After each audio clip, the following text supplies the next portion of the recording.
Alright, so last time we left off, you guys were outside of Baldur's Gate, by the river, sleeping and getting ready and long resting to be able to travel early the next morning. And you guys had a bunch of things happen. You spoke to a little poison frogman who Ooh, they updated this. got Vash got his approval by assassinating some folk, and then allegedly, and then you guys found the man that was initially really fucked up when he got there, also on fire again when he came back and causing a scene, and he kind of was able to get himself cooled down due to your guys' help and something of his own volition, and then you guys were able to communicate with him, get some information about some important individual of Vash's past, as well as some potential threats in an area, pointed in that direction, and then you guys went to sleep. Nice. Did we decide to go to sleep, or did we decide to head straight over there at night? I said you guys are going to sleep because I said so. And Okay. you guys would go through exhaustion by the time you get there. It's too far, and it's too Okay. late in the day, so you guys can just rest. I also tracked everything for resting, so. Okay. Perfect. Long Make it rest. easy How many for all of you days? guys. Just to. On the 20 bastion, days is for the. Yeah, just to keep things. I have 9 organized. tally marks. 9 tally marks? Okay. Heal. That's For all the I need. what? The Bastion. bastion. Oh, bastions. I have it as, because I did this last time, because I actually wrote the notes down. I literally just marked the 9th one because we just did a long rest. But it You was guys- 8.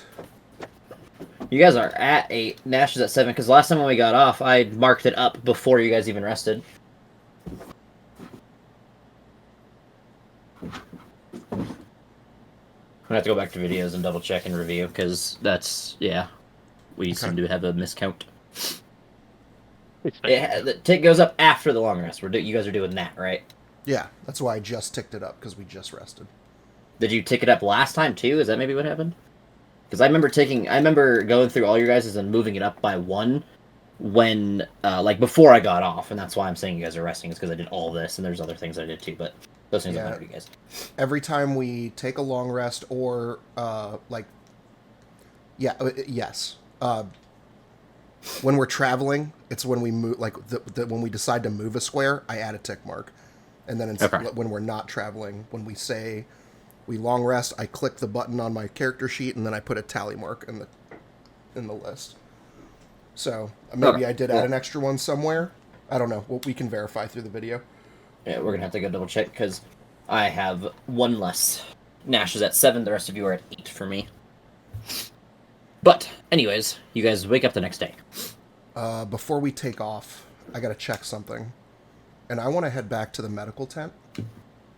That's all burned down now. I was what medical tent? Yeah, the one that's no longer present. In the rubble, I want to look for a glass syringe. I'm just looking for one, but I would look pretty hard for it because I think it would be really useful. There is, in this area, there's nothing. Everything has either been cleaned through the night or crushed already. So, like, you find pieces of broken glass, whether it's from vials or windows or whatever, and then you find everything else is, like, just ash. There seems to be completely nothing, especially in the area that it seemed to originate. No like, ground broken zero ones? of this. I mean, there's pieces of glass, but there's no, like, cracked vial specifically. Okay. Would that be something that we could find at like a general store, or is that specialized? Well, it's. I mean, you could buy. Sorry. Go ahead. I was gonna say it's typically something that only medical professionals would have their hands on. Maybe a few unique other scenarios, but I don't know. It's worth a shot. I'm gonna ask the next time we find some stores or whatever, and I'm gonna keep an eye out for it. But it's probably not something you're just gonna come across in your day to day. Great. Sounds good. Yeah, I don't know if you've ever seen them before, but they're like a cylinder where you can draw liquid into it, and then using the same method in reverse, you can expel the liquid from it. So if you attach a needle to it, you can either inject it into someone, or you can slam down on that plunger with or without a needle and shoot a stream of the liquid that you have contained in it out. That's kind of what I'm looking for it for. Not so much the injectable thing, but to be able to squirt a stream of liquid at a distance if needed. All right. I mean, might be able to check some cooking supplies sometime too. If we have something like that to like fill in pastries and everything, but usually for bigger, thicker liquids like cream and whatnot. Oh, yeah. I mean, that might work if we can find... I mean, it has a lot to do with... God, I don't know if Vash would even know this stuff, so... never mind. We can try that if we come across it. I don't know that it'll work, but we'll see.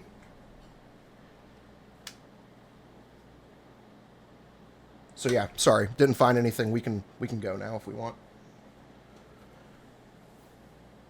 You guys going? That's up to you guys, not me. I think the sooner the better if we can, in case there's people who, well, also get set on fire or set on water or stone. I won't know. I don't know how that works. I don't really think I want to know how the water cult version of that works. Not as good as the other ones, I assume. All Ever seen terrible. the first X-Men movie where they turn that senator into a blob? Yeah. That's what I'm picturing. I love that play. I'm It picturing really being good surrounded effects. to water and slowly drowning. Oh. We have the weirdest conversations when we go places sometimes.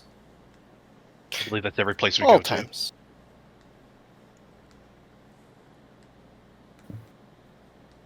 All right, well, let's pack up our stuff and hit the road.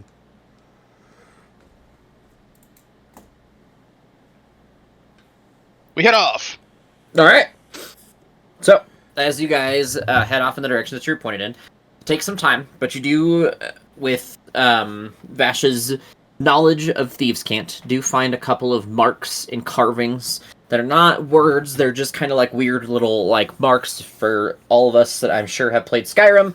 Imagine the Thieves Guild marks. That's kind of what they are. They're usually more elongated. They're not just like tiny circles with a little couple of lines. There's a little bit more in depth than that, but there are plenty of different of Thieves' Cant nominers that kind of give the way of, this is where we're supposed to go, or this is the way. Thieves will use it to either guide their allies towards direction, as is happening now, or for the purpose of if they get lost or kidnapped or someone's hunting them, they could use it as a misdirection for those that are also skilled in Thieves' Cant. There's many ways that this specific sign is used, but it seems to be leading you towards a specific location for you guys. So, are you guys following it, is the question. I would be, yeah. Okay, I would yes from follow. everyone then. Well, All of Ash. would it be alright since we have these signs? How many footprints or how often traveled does this trail seem to be? Not at all. following You guys it? are walking between trees, and it's not like a heavy, thick forest. It's just kind of like trees here and there scattered. Every once in a while, there's bushes and boulders, and it's just like a typical wilderness stuff. Alright, so it doesn't seem like a common place where we might run into a lot of people all of a sudden. No. I mean, not a bunch of random people, no. But if you were talking about an ambush, there is a potential. Because you are kind of standing out like sore thumbs in the areas you were traveling. To say the least. That's fair. Well, not traveled by us and humanoids like us. The wilds can still be dangerous. And I will try and take a look around for any marks from large creatures or like bear claws and trunks or Yes, anything kind of They're everywhere. There's nothing out of place there. Everything is common. You are in the wilderness. There are plenty of animals all over the place. So it's hard to, like, be, like, a specific kind of animal. There's nothing out Well, of place compared to everything else. I mean, knowing that those things are commonplace is information as well. We see a sudden lack of evidence of those things, and that's concerning. Since we're following the marks of the burning man, is there traces of, like, where he was still hot or on fire? Like any burnt marks on the trees where he was leaving the carvings?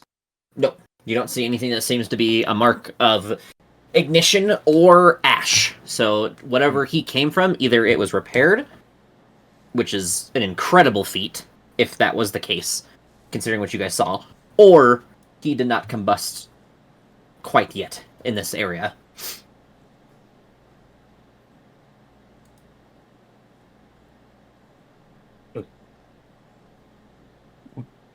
Could you keep leading the way, I guess, Bash?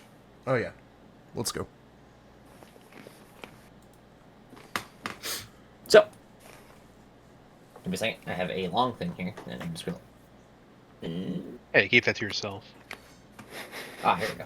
So, you guys finally arrived to what looks like a small clearing. It looks to be mostly empty. Trees around it chopped down. You do see what looks like some of the trees seem to have marks of what looks like splitting and splintering from lightning crashing through it. Some of them look like they have been burnt to their stump. Some of them look like they have been almost frozen over. You have different signs of all the different sort of elements in this little area. You find a hatch that is closed.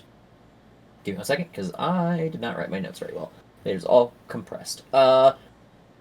You see 4 little indents in it. They seem to look like small crystals, almost as if something is missing from them. And it is just a sealed hatch. There doesn't seem to be any sort of, like, handle, lock, or anything of the sort that goes around it. Can I investigate it for traps? You sure can.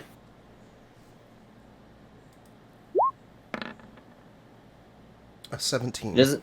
From your best investigations, you do not see anything that looks to be... what the fuck is that? Sorry, I'm trying to look for something, because I have a map I could put you guys on if I have something for it, but I might not. You seem to find or you don't seem to find any traps. Sorry, Jesus Christ. Okay. You need to stop typing and doing them at the same time. Or talking and doing that at the same time. Well, it doesn't appear trapped. What do you guys make of these little crystal-like indentations here? Is that what they are? They're indents? Like something belongs Yeah, it's in like sockets? It looks like something could go inside of them. Perhaps keys to enter this hatch?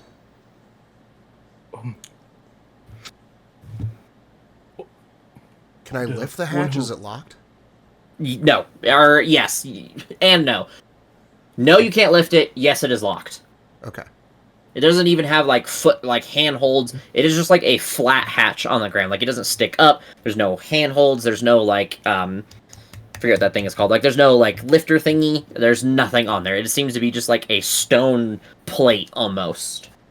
But you can tell that it moves. Like, when you look around it, you can tell that it has the potential to move open or otherwise. My only ideas right now is we followed the signs here. I wonder if there's any signs around that might say where we could find something. Or, well, Aiden kind of knows gems and rocks and stuff. Maybe he can tell what type of thing might be in there, but I don't know if that's something that you can do just by looking at something. I don't know shiny things too well. No, he would not be able to tell what kind of rock or gem it would be based on the outline. Because And how many shape? They're 4. They're 4? Or they're all empty? Mm-hmm. Narratively, are they like in a line, or are they like Yeah, they're just like almost like one after the other. Okay. How big are they? Small, like palm size. A normal average person's palm. And they're thin, so they're not like super wide. They're like that tall. But in width wise, they're like a middle finger. So, Maybe like, almost- middle and ring oh. finger. Kind of like a thick CD disc, I guess. A little bit thicker than that. A little thicker. Imagine like a typical like diamond shape. Like not typical diamond, hold on. I'm just gonna drag you guys to this map anyway, because it really doesn't matter. Yeah, that's why. So like, and you don't have to worry about anything here. It is just like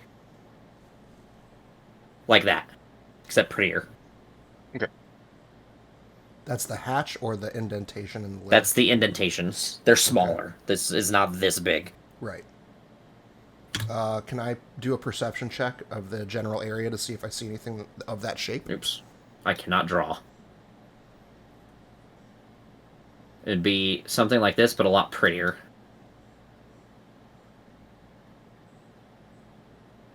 Yeah, like that, but prettier. Much prettier. You can go ahead and make a perception check, yes. 21. At 21, you do not find any gems.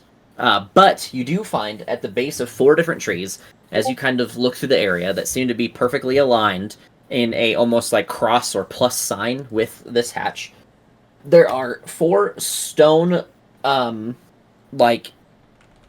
Let me see what word I wrote down. Hold on. They have just stone... Jesus Christ. They have like 4 stone like hatches. They're very similar in shape, but there doesn't seem to be any sort of like movability to this. They just seem to be laying there at the base of each of these trees.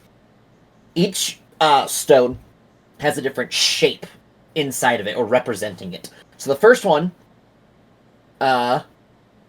Sorry. Where are all my stuff? One stone, it looks like a basin. And its shape is carved out like a basin. And it's empty. So it has like a bowl in it. Another represents a bundle of sticks. And the sticks are kind of indented into the stone, as if carved into the stone. Then another is a grate, and there seems to be some sort of, like, blades behind it. And they seem to be, there's, like, directions carved into the blade. Like, where the blades would be moving. And the last one just seems to be a gravestone carved into this stone. All right, so 4 stones at the base of 4 separate trees, each in a cardinal direction from the hatch. Mm-hmm. These stones at the bases of the trees depict images, one of a bowl, one of sticks, one of weapons behind a grate. Nope. A grate with, like, fan blades is the only thing I can think of. It'd be like windmill blades, rather. Okay, behind it? Yes, behind the Okay. grate. Like a computer fan. Yes, pretty much. Okay. And, shit, what was the last one? A gravestone. Gravestone.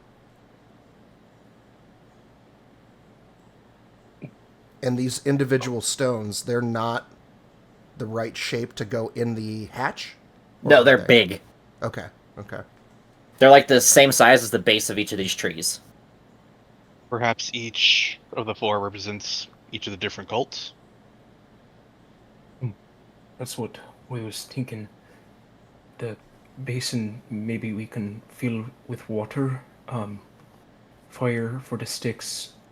We can get air for the blades, but I don't know what to do with the gravestone.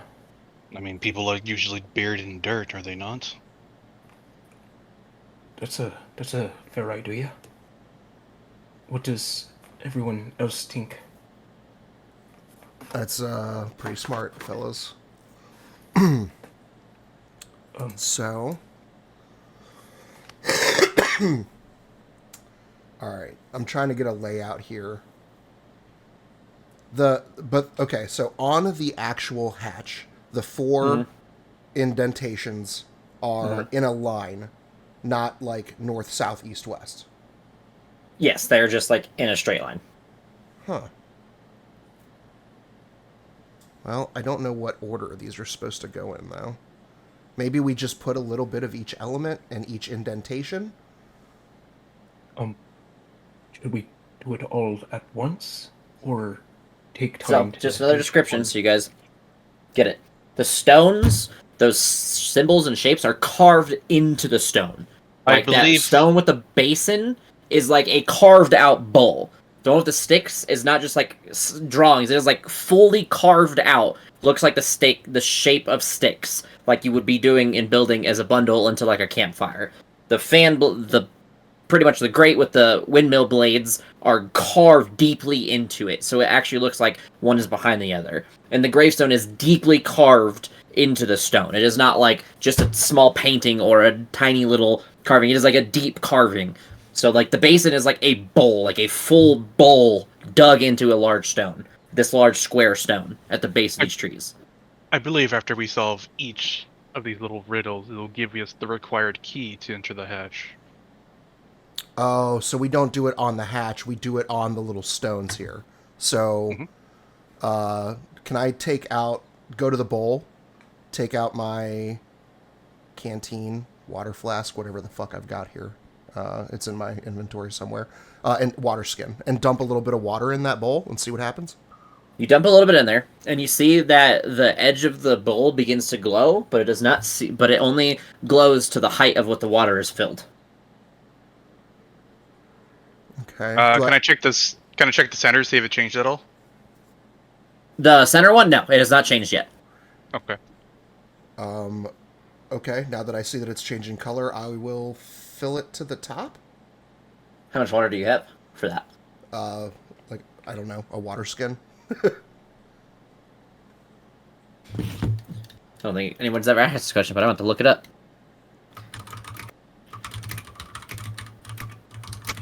I mean, how much does it look like it could fill? The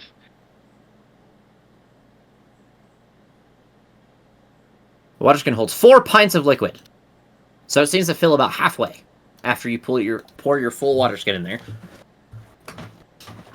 Okay. I guess I'll dump mine down there as well. Okay. After you guys fill it with the gallon, and it fills like perfectly to the top almost. You see that the water begins to start swirling, and you see an energy kind of like collect in the middle of it. And then you see it start to swirl into what looks like some sort of stone piece, as you see a small blue crystal become formed from the water. And then it slowly kind of floats in the basin. I grab it. Yeah. Is it the shape of the... Yes. All right. All right. Jay, I think you know what to do with that guy. I go to the one he's pointing to because I don't know. Oh, you mean like put it in? Yeah, I just put it in.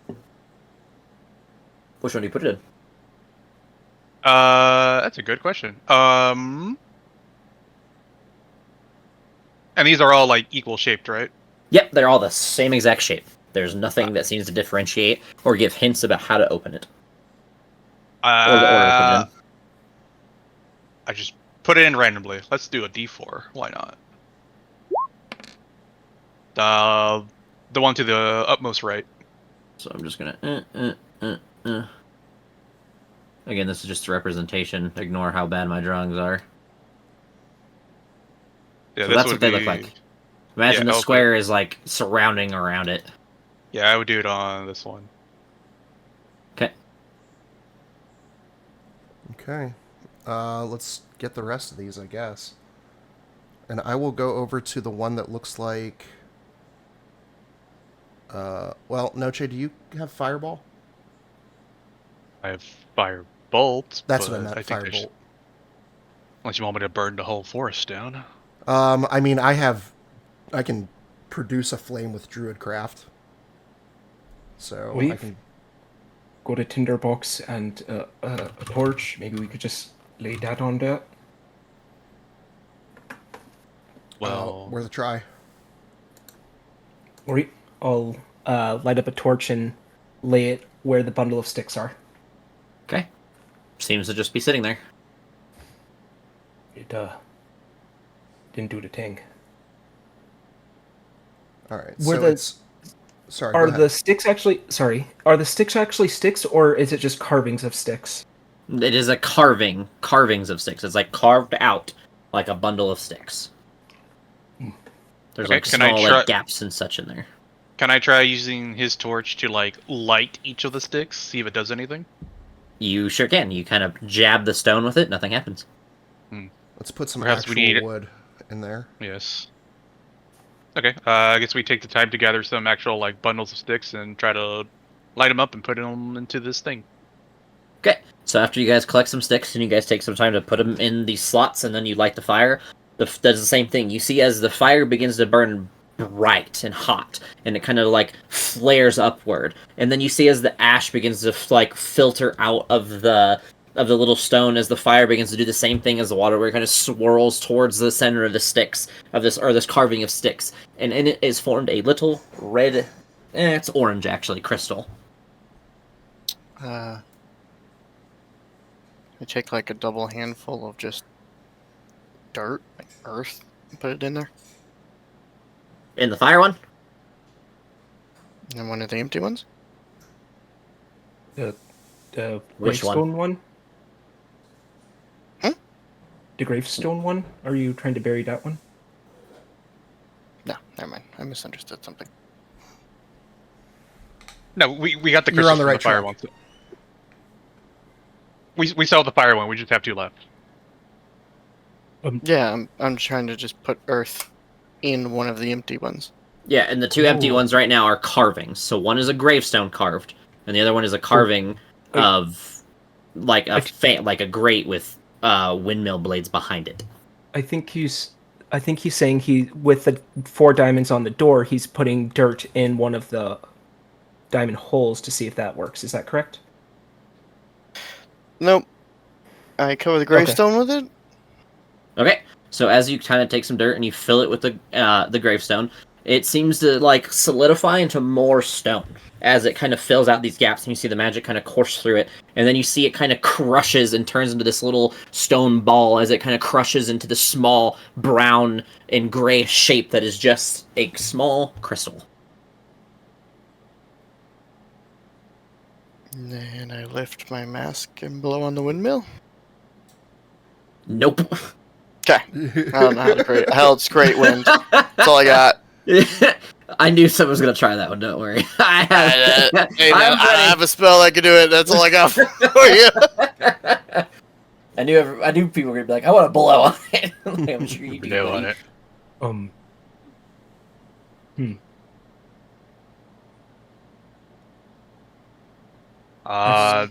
This is interesting. Okay, this is gonna be. Let's start with that. Can I try just with my wings try to produce as much of wind I can to try to get this moving? You don't seem to have either the strength, like built into your wings, to generate enough wind force, or you don't have the correct angle to do so. Yeah, that's what I thought. Would I try to use thaumaturgy on it to force them to move? Doesn't seem to move. The other ones, as you guys did them, did seem to fill with some sort of magic. So there's magic tied to it. So it needs some sort of, as you can tell, elemental energy. Whether natural or not. Can I try using Shocking Grasp on it? What part are you going to touch? Can I just kind of poke the center of it? As you take your hand and you fill it with the electrical energy and slap it into the middle of it, you see that it seems to absorb some of the energy as it begins to travel through and begin to like power, but it doesn't seem to continuously have it go. It needs either more or something more defined. Cool. I bust out Sturm and then I make him use a breath lightning weapon on it. Okay, as he breathes the lightning on it, it charges it for a period of time. It still does not seem to be quite enough. Need more power. More power or something more specific for its thing. Because each of the 4 were tied to specific elements: earth, water, and fire. Yeah, You were nobody using an knows off element to this. Gust of wind. Anybody know that? I'll check. But I don't think he has that. No, I don't have gust. I basically have buff spells and hypnotic pattern.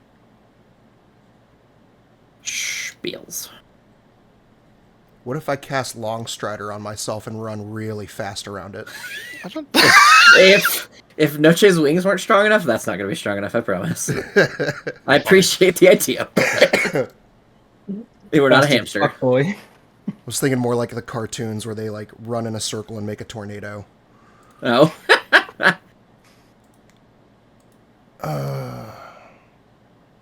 We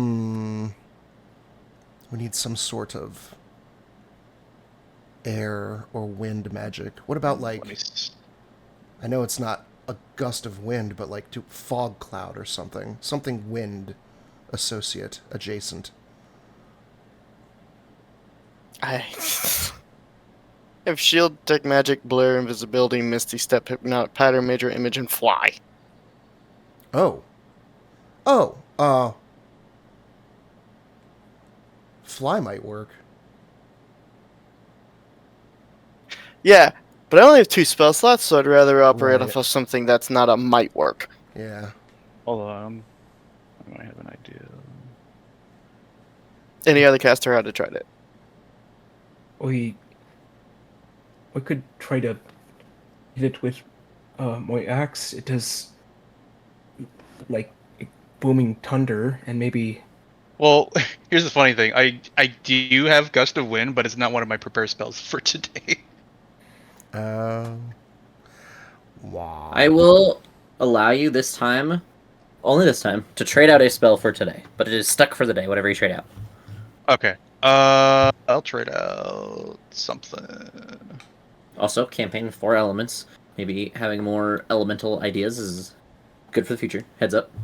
Warlock's pretty limited in elemental. I know. Unless you're an elemental G. Yeah, But you also- I mean, there's ways around it. I'm looking and I'm like, wow, like I don't really have a ton of access to that shit. Just one of those. I thought you guys had access to a wind thing or enough I lightning. do, but I Yeah. do. Oh, I also have Lightning Bolt. That's a 3rd level spell. DM, I also have If that would work. just figured out I have too many spells. So would you rather I drop hypnotic pattern, major image, or fly? I don't care. It's your choice. Just drop one. Okay. I don't give a shit. I have too many spells. That's my bad. Would you rather try Lightning Bolt or take the Gust of Wind that you likely assume is going to work? That is your choice. And then you don't have to drop a spell. A maybe or a likely. No, some of these spells are not really essential that I have right now. I'll trade out.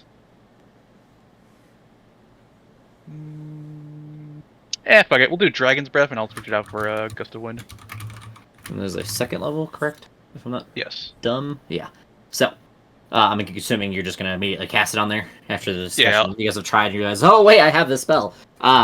So you guys see Noche kind of like channels the force of wind into his hand and kind of pushes it into this grate, and it kind of absorbs the energy. You see it kind of fly past as a whistling sound begins to hum through, and then it begins to spin and slowly and continuously rotate faster and faster until the wind almost kind of pushes back against you and begins to form this funnel of energy as it starts to circle and turn into this small, white, cloudy gem. So you guys have a white one, an orange one, orange red is fine, and then a gray/brown. It is both colors. You could use either one. I said brown because I remembered that one is white, one is gray. That's usually not a good idea. we guess it's time to try to guess the order with things. So should we just lay them out and see if anything happens with them? Yeah, I want to see... And I'm going to pick up the blue one in place if I can. It's not locked in there, right? It seems to be pretty tightly in there. Like, you would Okay. probably have to take your dagger and attempt to pry it out. Does that seem natural, like it's a snug fit, or does it seem like something is mechanically It seems to just be holding a that one in place? really, really, really snug fit. Like, literally perfectly shaped.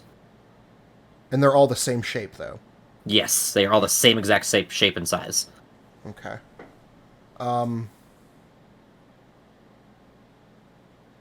Yeah. I don't know. We could wing it, and it could take a while. I was gonna try and see what each one in slot 1, if any of them, like, would give us a hint that it's the right one. Like, we put this blue one in place, and it fits perfect, but nothing happened. I thought maybe you'd see maybe a bit of a glow if it was in the right spot or something like that. I don't know. Or we can just wing it and see what happens. I don't really have any better ideas than that.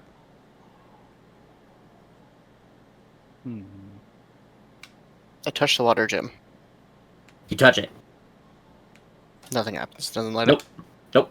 It's a water gem. Okay, I move water gem to slot 1. Can't. You have to It's- pry it. It's tight. Yes, it is like super tightly in there. If it's that tight, then it's probably not meant that they are to be removed. Well, I guess at first we could just all put them down and see if that works, and if not, then we can start trying different orders. Let's put the... Let me pull my dice out. Hold on. Oh shit. I literally looked down and I didn't even have my dice, so you're good. Oh, okay. It's like, oh Alright, god, now we're there- messing with the trap. DM's like, hold on, I need dice! I didn't have my dice out yet. You I take think- 40 d4 dumbass damage. Maybe the win one in the first slot? Yeah, I was thinking air. Earth, fire, water, alphabetical order. I have a slightly different answer, but it's probably metagame.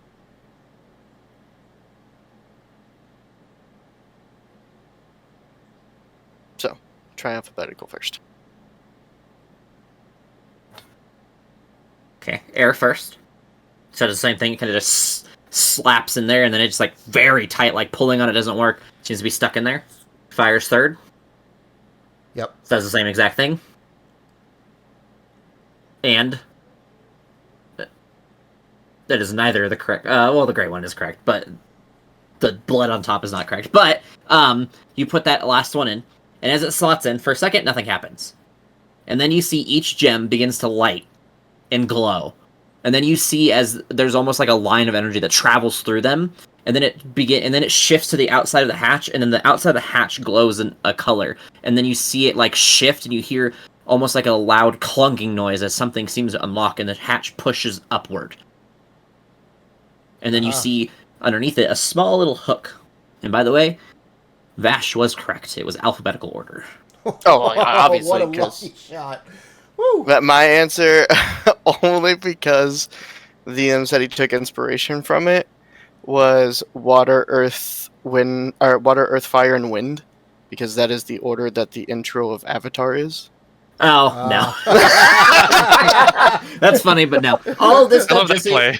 the elements are in this, and I will always use it as such just for your guys' knowledge for future, is air, not wind, earth, fire, and water. That is what they're called. They won't be called anything but those 4 elemental names when they're referred to as their elements. Just for you guys in the future. It won't be referred to as like ocean or sea or anything, or heat or anything, or it'll literally be air, earth, fire, and water when they're referred to as an element. Now, an element of water could be the sea, ocean, blah, blah, blah, blah. Right, But right, if right. it's referring to the elements, like something like this, it will be the 4 specific names, just because, not to confuse. But yeah, that's why my answer was super fucking metagame, because Johnny said he took inspiration from Avatar, and I was like, fucking Other intro things. to that anime is water, earth, fire, and air. Other, that was the answer. other things I've taken inspiration from there. So when I rolled for the water one, that was just on the dot. Yes. Technically, you guys could have done it in reverse, and it would have worked too. Oh, okay. I thought If you when guys had done it in reverse, it would have when worked. it worked the first time, I was like, oh, maybe there's actually no no. The first secret time I order. did it, I was like, do I do an order? And I was like, nah, I'm gonna fuck with them a little bit. I'm gonna make a specific order, but I'm not gonna have a reason for it. So I was like, I'm just gonna do it alphabetically because that's super easy. AEFW, and then the other one I was coming up with is like just have it opposite elements attached. So like earth and air have to be next to each other, water and fire have to be next to each other, or like on opposite ends. But you can't do opposite ends because they're, again, whatever. So I was like, alphabetical makes the most sense. I'm just gonna do that. And if you guys, and I was like, but I'll be lenient if they do it in reverse. It works too. So here we are. Wow, Alright. that was lucky. What's up with Yeah. the hook? It's just like a way to lift it. Oh, okay. All right. It's like a hatch door, like a half hatch handle thing that pops out now that it's unlocked. All right. Right, And are we so- looking at a ladder or stairs, or what are we Nope, looking it at? is not open yet. You'd have to go open it first. Oh, I was about to say, who wants to be the one to pop the spooky hatch that goes into the spooky hole that goes into the spooky ground? I look to Nashoba. I also you can't see it, looking at what I would imagine the Shoba looks like. I'm doing it Oi. physically. I've turned my head. Aiden, get in was there. in real life, I was kind of putting yeah. my head down, going, "Oh man, I'm gonna have to open this, aren't I?" Yes, you are, Mr. Barbarian. Oh. Step on up. Well, Give me 1 second before you open it. Because I'm going I to have guess to I do can- something. I need to turn Nat my- died. Yeah. I'm sorry. Not really. Well, easy come, easy go. Do you open the hatch, Nashoba? We'll make sure everyone's ready, and yeah, I'll open up the hatch. Make a Constitution saving throw. That's what I thought. Not for the reason you think it is yet, but I want to wait until I see what your roll is. 22. As soon as you open it, you are hit with the most foul stench you have ever smelt in your entire life. It is a collection of dead things, rotting things, ash, fire, cinders. You smell what looks like, or what smells like the leftovers of feces. It is the most horrendous collection of smells you ever smelled in your life, and it punches you in the face. It took everything you had not to immediately vomit at the smell of this, as whatever was been in here has been stuck in there with a hatch closed for a little bit. Oh my, no, there's something down there, and I think it died instead of something else that died. Oh, That looks like it sucks a whole lot. Yep. I walk up and I'll put my hand on his shoulder. Oh, Nash. Be a dear. Yep. Could anyone have a cloth or anything? Okay. Take off my mask and hand it to you. Okay. I'll put on the mask, hold my breath, and start going down. The When you wooden go mask that'll do nothing. Exactly. The stench is still there, but it's not nearly as strong as when you first opened it. It seemed to be a collection of the smells, and now that there is a release for it, it is gone. And you guys all in the back are beginning to smell it. It is horrendous and powerful. But as you go further in, Nash, it seems to not dissipate, but not be as quite as vomit-inducing. Oh, this is still worse than the times I've had to clean out the latrines. And it is like a small, stone walkway.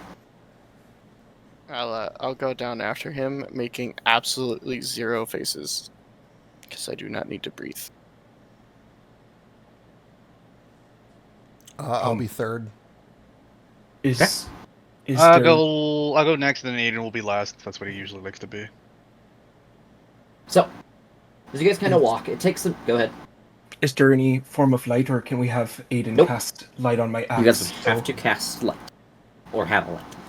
So, I'll motion for Aiden to cast light on my axe, because I could tell he's trying not to breathe this in either. So, he casts light, and your axe is now a beacon. As you walk through, it seems to be just like a stone tunnel, pretty much, for a while. And you can kind of smell where these smells are coming from until you get into an opening in the area. It seems to be like a round area. It's a large area. It is a... God, losing his notes. Hold on. As you guys get in, it seems to be what looks like a broken down laboratory of sorts. You see alchemical supplies, tables where dissections have happened and are you see creatures that are still opened up, probably where the rotting smell is coming from. You see straps and gurneys. You see what looks like bodies of people. You see large tubes that are emptied with nothing left back in them. You see many more things that indicate this is a place of some sort of study, good or bad to be determined. You see plenty of gadgets in here that even Jack doesn't comprehend or know the purpose of. You guys find a few corpses. Some seem to be covered in ash. Some turned into nothing but ash. Some have marks like they were struck with lightning that traveled from their center outward, like a spider web. Some seem to be so cold they could look as if they were preserved. Some look like they're made of mud. Some are mixes of all these things. Some aren't even humanoid. You see animalistic beings and that have the same kind of damage done to each of them. And then you see what looks like a center platform raised, with a large needle-like object standing above it, like some sort of blood-drawing tool. And then connected to the pods, and that tool is connected to each of those pods that are now empty. Is that the syringe thing that you were talking about? I mean, that's a really big version of what I'm looking for. I mean, that's like the needle. Like I'm really interested in the chamber plunger combo more than the needle. But yeah, you're getting the idea though. Of these bodies that seem twisted and malformed, can we tell if they look like elves? It is a mixture of creatures. There is no specific kind. You see, and it's hard to tell what they were because most of them are fucked up. Like their bodies are destroyed. Any signs of clothing of the with markings? Everything's destroyed. Okay. Do there seem to be any leftovers of like notes anywhere? Yes, as you look at the floor, you see only a couple of pieces of paper that seem to be stamped on and left behind as if in a hurry. Can I gather what I can and just start reading them one by one? Yes, we'll get to that later. Cool. Because there's quite a bit. Odd question. Ceiling? It's a ceiling. Anything specific you're looking for? It's just like a Just really if there was something large. weird on the ceiling. It is a really large raised ceiling. Like this entire chamber is probably like a 30-foot like diameter, so 60-foot radius, and then the top of the thing is probably like a good 50 feet up. Seems to be like a large like Of tube. note, though. That's what you can see. Okay, just looking for an excuse to use spider climb. Fair enough. Could I look at some of the bodies and see if there's any tattoos like the last man was trying to cover from us, or any strange symbols that they might have tattooed onto themselves? You don't find anything except for one man who you can see he has some sort of emblem that was on his whatever he was wearing, and as you kind of look beneath it, it does seem to be a symbol of I forget what they are. Give me 1 second. It seems to be of just like is that a deer? Like a deer looking to its right. Like a side view of a deer. Of specifically the head and like neck. Nothing else. Do I recognize it? Yes, you do. That's the Emerald Enclave, right? Indeed it is. We're in the right spot. That's the symbol for the Emerald Enclave. Plus, this basically is a word-for-word description of what that guy was telling us. We got the raised platform and the other multiple tables. How high up is said raised platform? It's like 30 feet up. Oh. Hey, you want to use Yeah, spider it's climb? up there. There you go. It is almost in the center of the room, so you would have to climb up the like center pole that is attached to itself to get to it. What about all of these fingal doohickeys over here? Do you think any of them can mess with the stuff, or are they all for experimentation? Is there anything that looks like a control board or buttons or No. levers? Nothing seems to control anything with all this crap. I don't know if you would want to climb up there, Jack, or maybe Noche, you could fly up and have a look and make sure there's nothing on that elevated table up there. I'll climb the wall. Well, you climb the wall and you look and there's nothing there. It's an empty platform. It's empty, mate.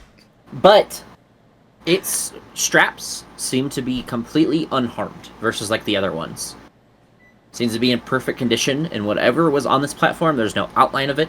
There is no damage left over. This singular platform seems to be untouched. I think that whatever they were after was on this platform. Yeah, I'll just kind of like climb up to it and like stand on it. The description. seems to hold my weight perfectly well. Yep. And whatever it was, 200-ish pounds more. Based on his description, that guy said that's where Alice was. Was in the middle.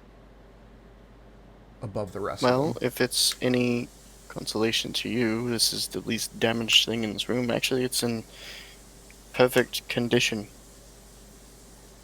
Yeah, it's... Maybe they're not experimenting on Alice. Maybe they're extracting something from her. That's my best guess. We don't know much of the stuff, but can any of ye detect magic? Any signs of that flowing I around? close my eyes and open them blood red. And then he falls to the ground because I think that requires concentration. Detect magic. Spider climb does not require concentration because it is a racial feature. Oh, okay.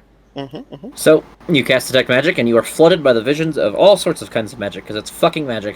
It's elemental magic. Oh, it's quite blinding, honestly. Oh, sorry. Well, I mean, it was a bright idea, and I'll cancel the spell. But, yeah, no, pretty much everything in here is magical. Right. Do there seem to be any other doors outside of this room, or is it just the one we came through? That was the only one. Only door that we can see. Okay. I'd like Can to we search take- the room. Can Particularly...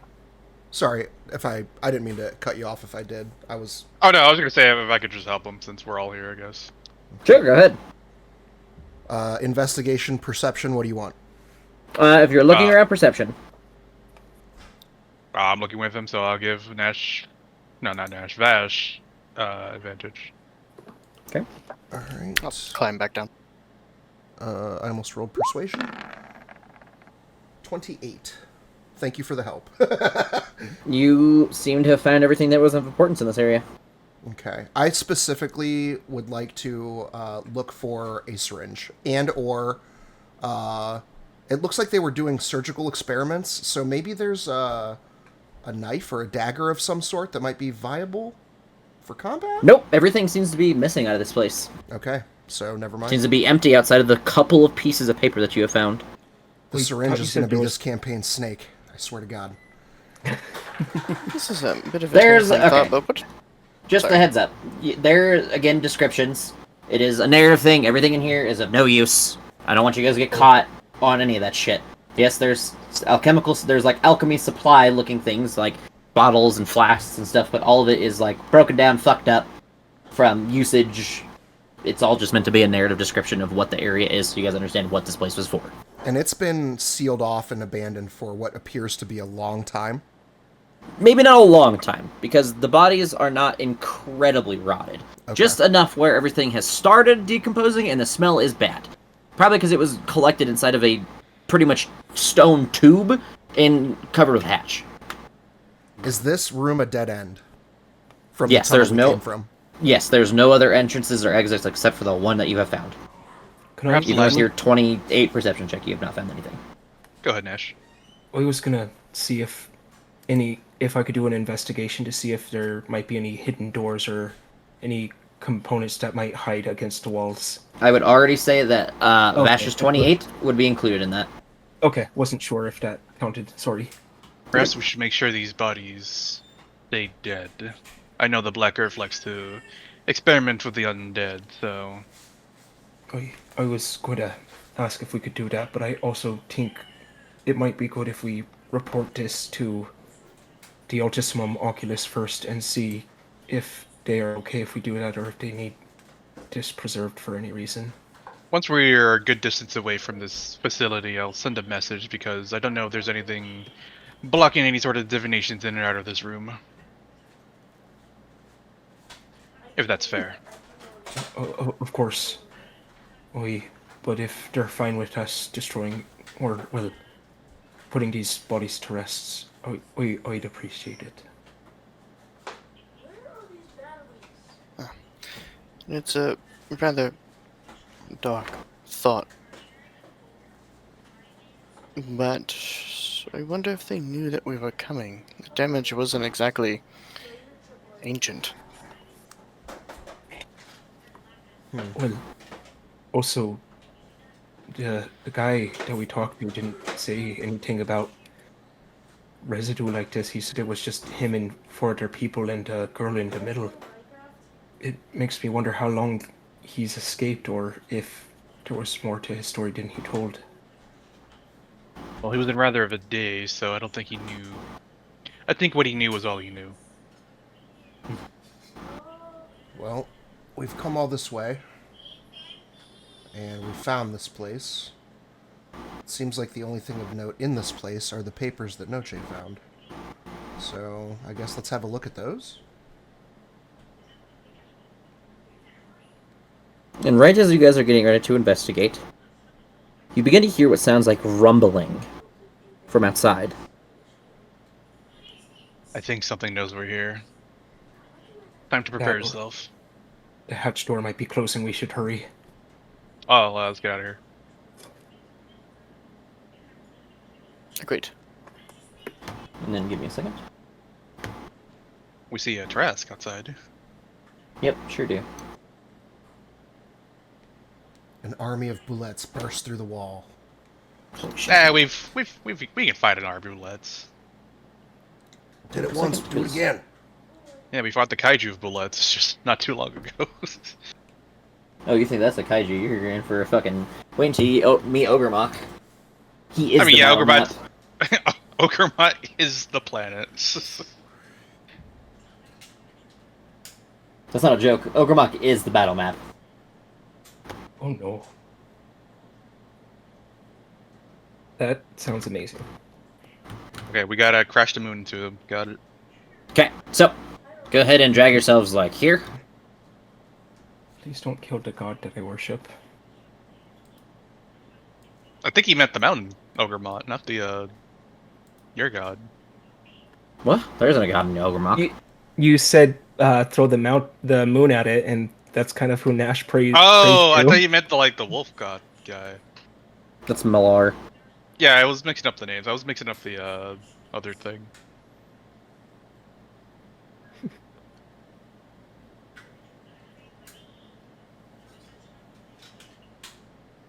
I'm missing somebody. Yeah, it's me. I'm sorry. I was fighting with my dog. Did you win? No. Damn. You guys should not need Aiden here. Because it is not that hard. It's gonna be rough. But as you guys arrive from the hatch, from the rumbling behind you, you see what looks like a large bear covered in what looks like elemental energy. It seems to be thunderous in energy are surrounding it. What the fuck? Where did that come from? From the scratches on the tree trunks. Make an initiative Cheeky check, or bastard. roll, Jesus Christ. Huh. You guys are about to find out where it came from, actually.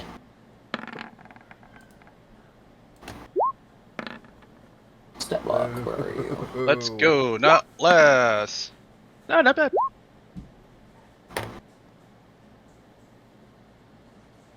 How's it that I rolled a 16 on here, but it shows 17 there? I think this is the first good initiative Noche has rolled. Alright, and then you can start us off. Cool. Huh. Do you already have Stern out because you tried to use him earlier, or did he go back? Up to the DM, really. I did summon him earlier to do the one thing. I would say you have to resummon him because of the tight space that you guys were in. I'm okay with that. And then this bear seems to be covered in thunderous energy, thunder electric Yes. energy.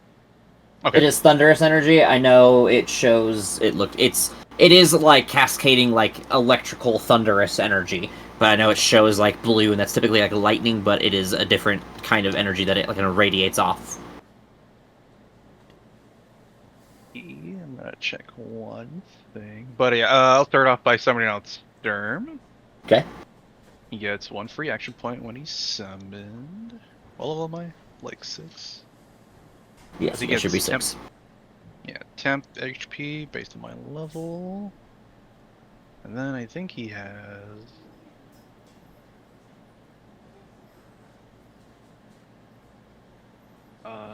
thing where he can do a different type of damage that isn't the one I have on him. But yeah, for this purpose, I summoned him with bludgeoning damage, but he's gonna do something else. He's gonna go here, or summon him 5 can. He has reach, and then he's gonna attack with force damage if he can do it. Okay. Which he can.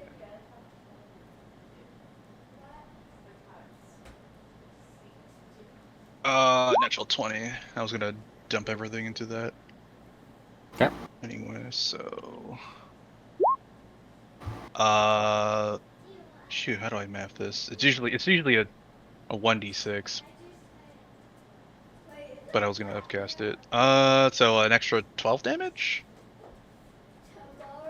What do you mean upcast it? Oh no, I used all my action points. I don't know how I forget how we're doing the crit thing. So he summons with 1, right? He summons a 1, I use my bonus action to give him another one, so he has Okay. 2. So he has and then I 2. use both. So if you're using both, then it's just whatever the extra damage would be. And then you'd roll that as normal for the criticals. So you would just add, yeah, 2, if it's 2 dice, then it'd be 12, so it'd be 22. Yeah, so 22 force damage. Okay. And then he had 15. And he's gonna move back another 15 this way. Okay. And the Noche will move a bit back, because that's scary. And now my turn. Okay. Jack. Hexblade's Curse. Okay. And Sword and Shield in hand. Charge in. Okay.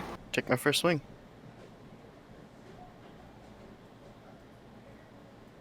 Ignore that this is Warhammer. It's the same roll, because they're both +1 weapons. Okay. 25. That hits. 8 magical slashing, and this would be... Yep, necrotic, because it's the long sword.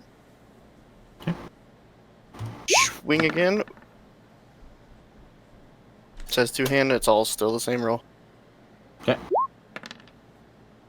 Ooh, nice. 13 magical slashing. 5 necrotic again. Alright. Oh, wait, I'm sorry. Hexblade's Curse. Additional 6 damage for my proficiency bonus to the damage from Hexblades. Okay. And that's it. Then it's this thing's turn. It is going to begin to roar, and then take its paws and bring them up in the air and slam down, and everybody needs to make a Constitution saving throw. Bummer. Bummer. Good job, Sturb.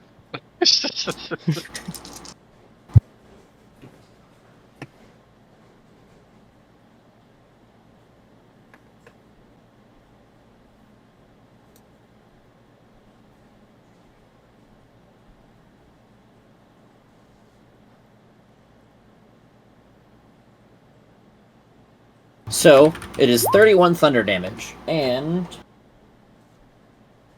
Oh, I'm sorry, it's a dex save. I'm dumb, my bad. So reroll those. Will I see this coming, or no? Yes, it is Okay. pretty obvious that he is slamming down onto the ground.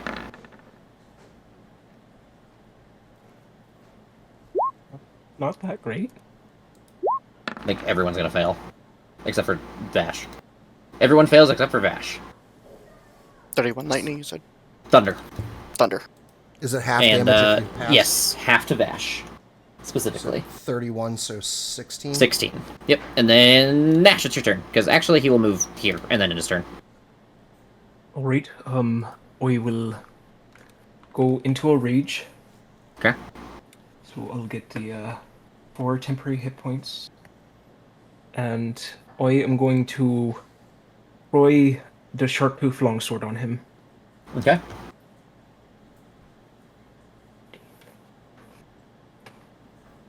Yeah.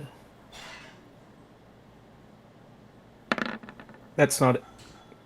An 18 will hit it. Okay, yeah, I forgot to call reckless.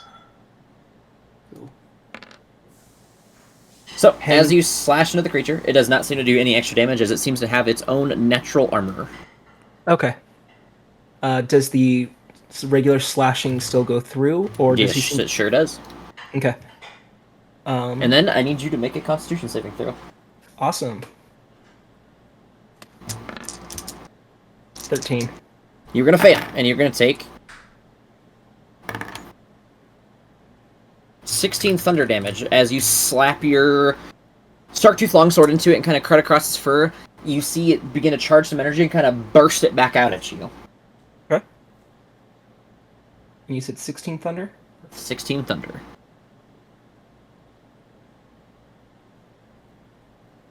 Oh, I'm sorry. And you're stunned. Okay. Because Then- you fail a con save. Cool. Then end turn. And then it is Vash's turn. Okay.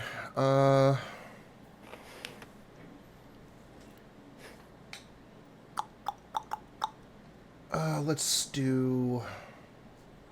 Let me read this real quick, sorry. My Venom Dagger. Oh,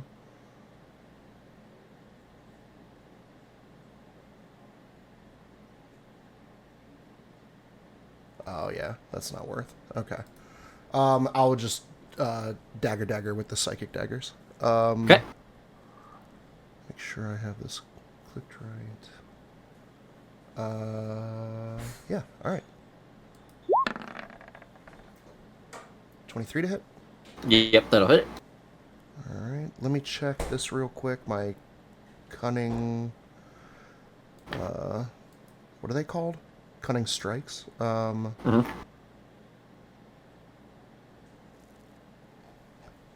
And that would be against my spell save DC, which is... Okay, not great. Alright, so...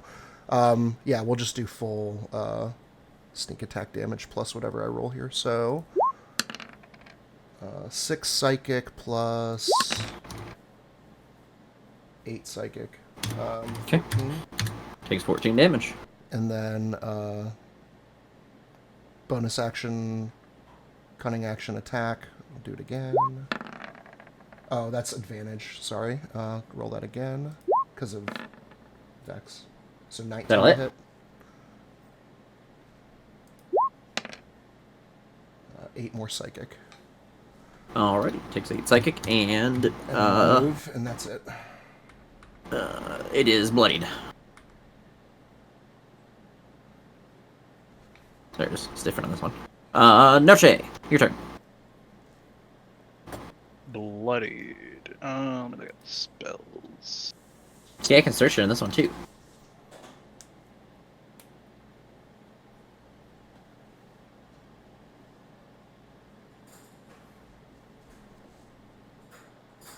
I don't look at spell options. I'm gonna just use a level 1 fire chromatic. No, acid chromatic orb at it.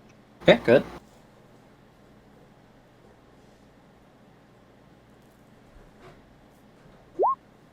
$20. That'll hit. Ignore the fire, it's acid. 18 acid. 18 acid. Chromie orb. Chrome orb. I'm gonna chrome all over you. I'm gonna use a bonus action to give Dermot bonus an action point. He's going to move 5, 10, 15 right here. Gonna take one swipe at it. Okay. 15? A 15 will miss. Miss? Okay. And then he's gonna back up 2. And then end his turn there. Jack. I swing. Okay. Bummer. Yes, it is. I swing again. Okay. That one will hit. Smite. Okay. So start off with that. So that's 15 because he's Hexblade cursed. Necrotic from the weapon, and then that's you can cast it 4th level. You don't have 4th levels yet. 3rd level. I knew that. 10th level. Bang. 9 force damage. Okay. Anything else? Nope. And the creature starts its turn. Rerolls charge, or rolls recharge. Does not recharge. So you see as if the thunderous energy that it has around it is less, but still there.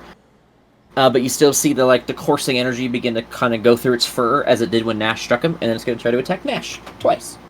Yeah, I am stunned, so advantage, right? Yep. Yes, indeed. 22 for the bite. Its first attack Hits. is going to do 18 piercing, Okay. Reduce down to 9. and then it's going to thunderous claw you. It is going to roll the same exact thing. Okay.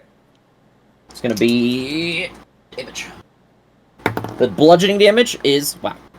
Okay. But then you're gonna take some thunder. Yep. So 9 thunder, Okay. and you would have to roll a con save for another stun, but you already stunned, so it can't do anything about it. And then it would be your turn. End of your turn. You are no longer stunned. Noche. Wow, that took about pretty Or quick. Vash. Sorry, Vash. Jesus Christ. Oh, there you go. All right, same thing. With advantage, sorry. Oh, never mind, Right. don't need it. All right. So that's this. Wait, is that right? Did I click the right thing? It's missing a 6 or a 4. Yeah, I clicked the wrong thing. That was supposed to be a D6. All right. 15. So 15 psychic plus 25 more psychic. Okay. And You see as it then, begins to shake and rattle. cunning action attack at advantage. Sorry. That will hit. 19 for a whopping 5. Okay. He is on his last legs. Anything else? No, that's my turn. Noche. Okay, I'm just going to go for a simple firebolt. Okay. No, I won't. You will, you just fucking miss. Storm gets a action point because I didn't use a level 1 spell. And I'll give him a bonus action, so he has 2 now, and he's gonna try to finish it off if he can. Okay.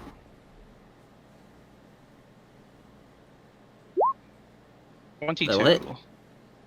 This will be force, so 12 force. Okay, he is not fell yet. Bummer. Step back. Okay. Jack. I'm gonna shockingly swing. Okay.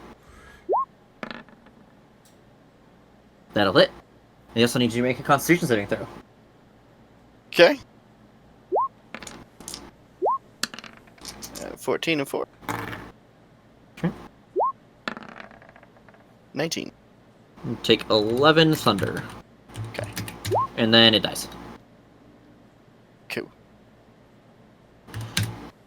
And as the creature falls, you see as it begins to hum with this energy. As the lightning and thunder kind of courses through it, begin to dissolve and weaken. And give me 1 second, because I think I'm introducing something here. But give me a minute. I gotta find a couple things, so give me just a minute. Okay. 86 dice of damage. No, it doesn't explode. Okay. Not this one. Yeah, the next one. Maybe other ones. God damn, where is this thing? Hold on. Oh, that's not what I wanted. Okay, hold on. I gotta see something before, because this might reveal a thingy for you guys. If I can fucking find it. I should have... This is why I need to do better notes, because I should have taken a note for myself. Aha! This is it. I think that was it, but I did not see what I was looking for.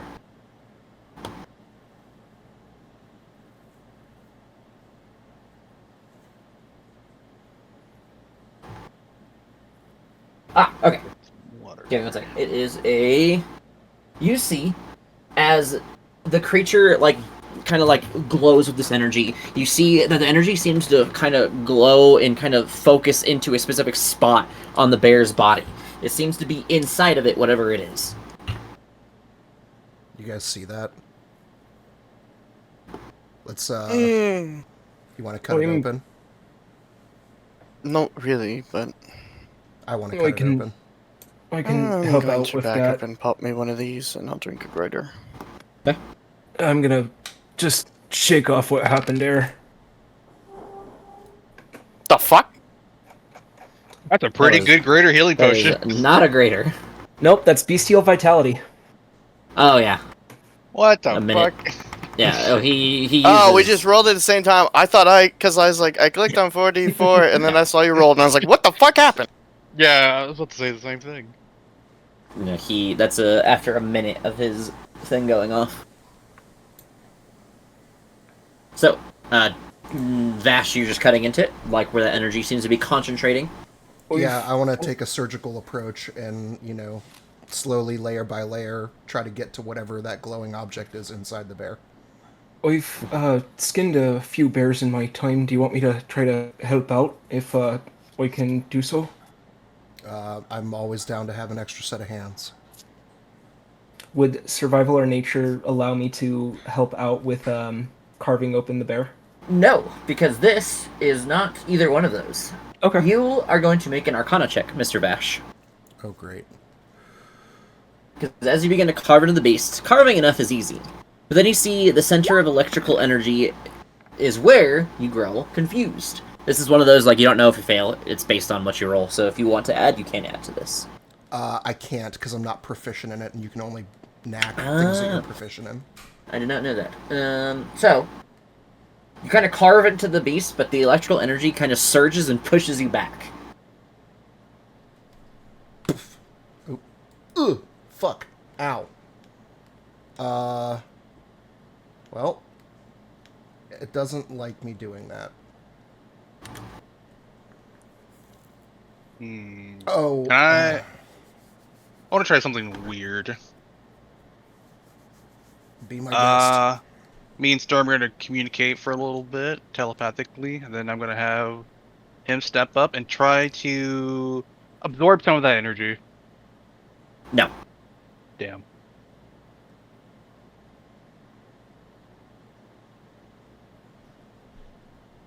If you had a spell or something for it, sure. But he doesn't have a way to absorb energy. Yeah, the best he has is evolution energy attunement, but I don't think that works for this. But as Vash did carve into the thing, whatever pushed it out, there seems to be something there. Like a physical object of sorts. But you were unable to get to it due to your lack of knowledge in the arcane arts. Yeah, the magic here. Jesus. Sorry, dog attack. There's something arcane at play here, and it's really tripping with my head. I can't figure this out. I don't know if any of you guys want to have a look at it, try to figure out what's going on here, but I'm just not. I don't think I'm cut out for this one. Pop eyes and take a look. See if I can tell what type of magic it is. Like maybe a school or Nope, something. it is a generic magic. Generic magic. What if I just, you said it was like a physical thing, just kind of grit my teeth, reach in there and pull it out? Is that what you want to try to do? Well, I can give it a try if no one else has an idea. But I can Try it see. with Mage Hand as well. I do have Mage Hand.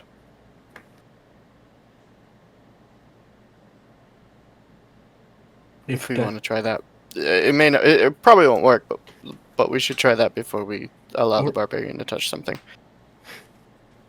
Yeah, No it's offense. cantrip, doesn't cost anything, so. Exactly. So As you cast Mage Hand, and it gets towards the energy, it seems to dissipate the hand itself. Hand doesn't seem to be able to get close enough to come into contact with whatever this is.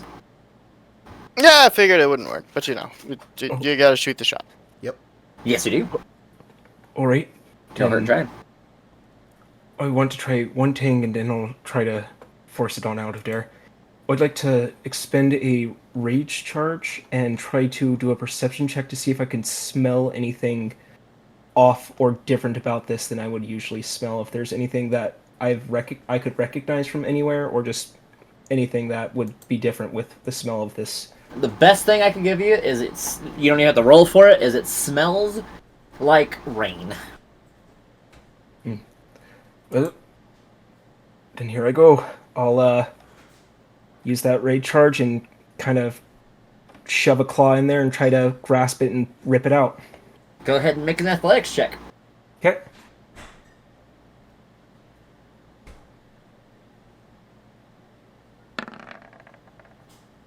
So, 20?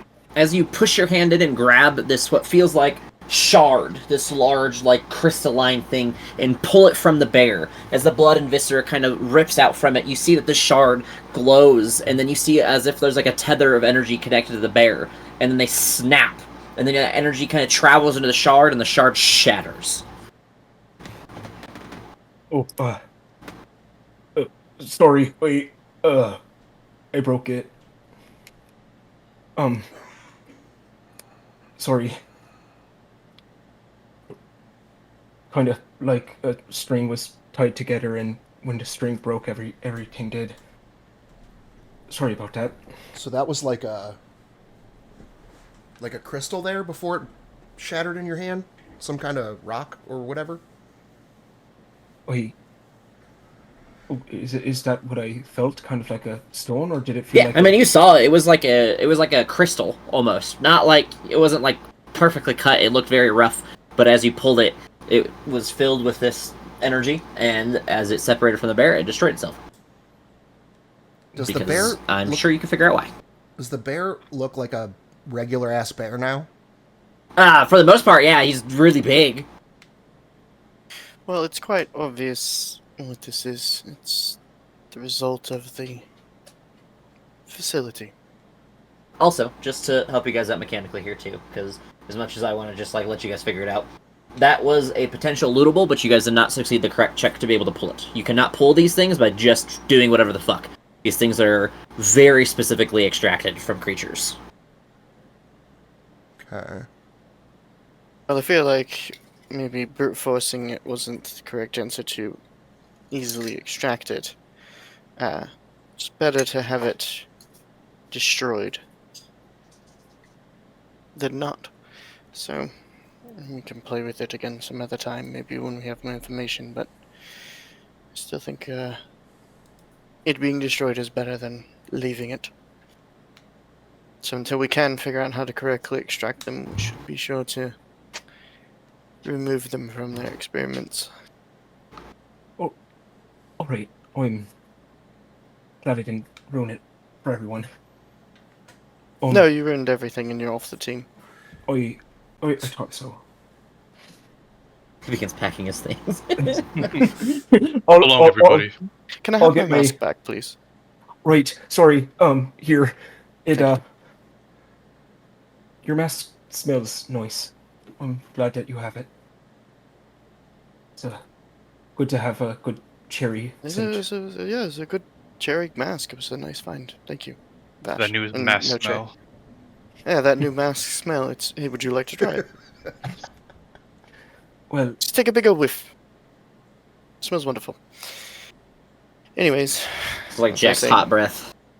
This is clearly a result of the facility. Until we can correctly remove them, we should make sure that they are at least removed, so that they cannot be recovered by, well, whatever made them, or some other deviant that isn't us. What do you think about smashing these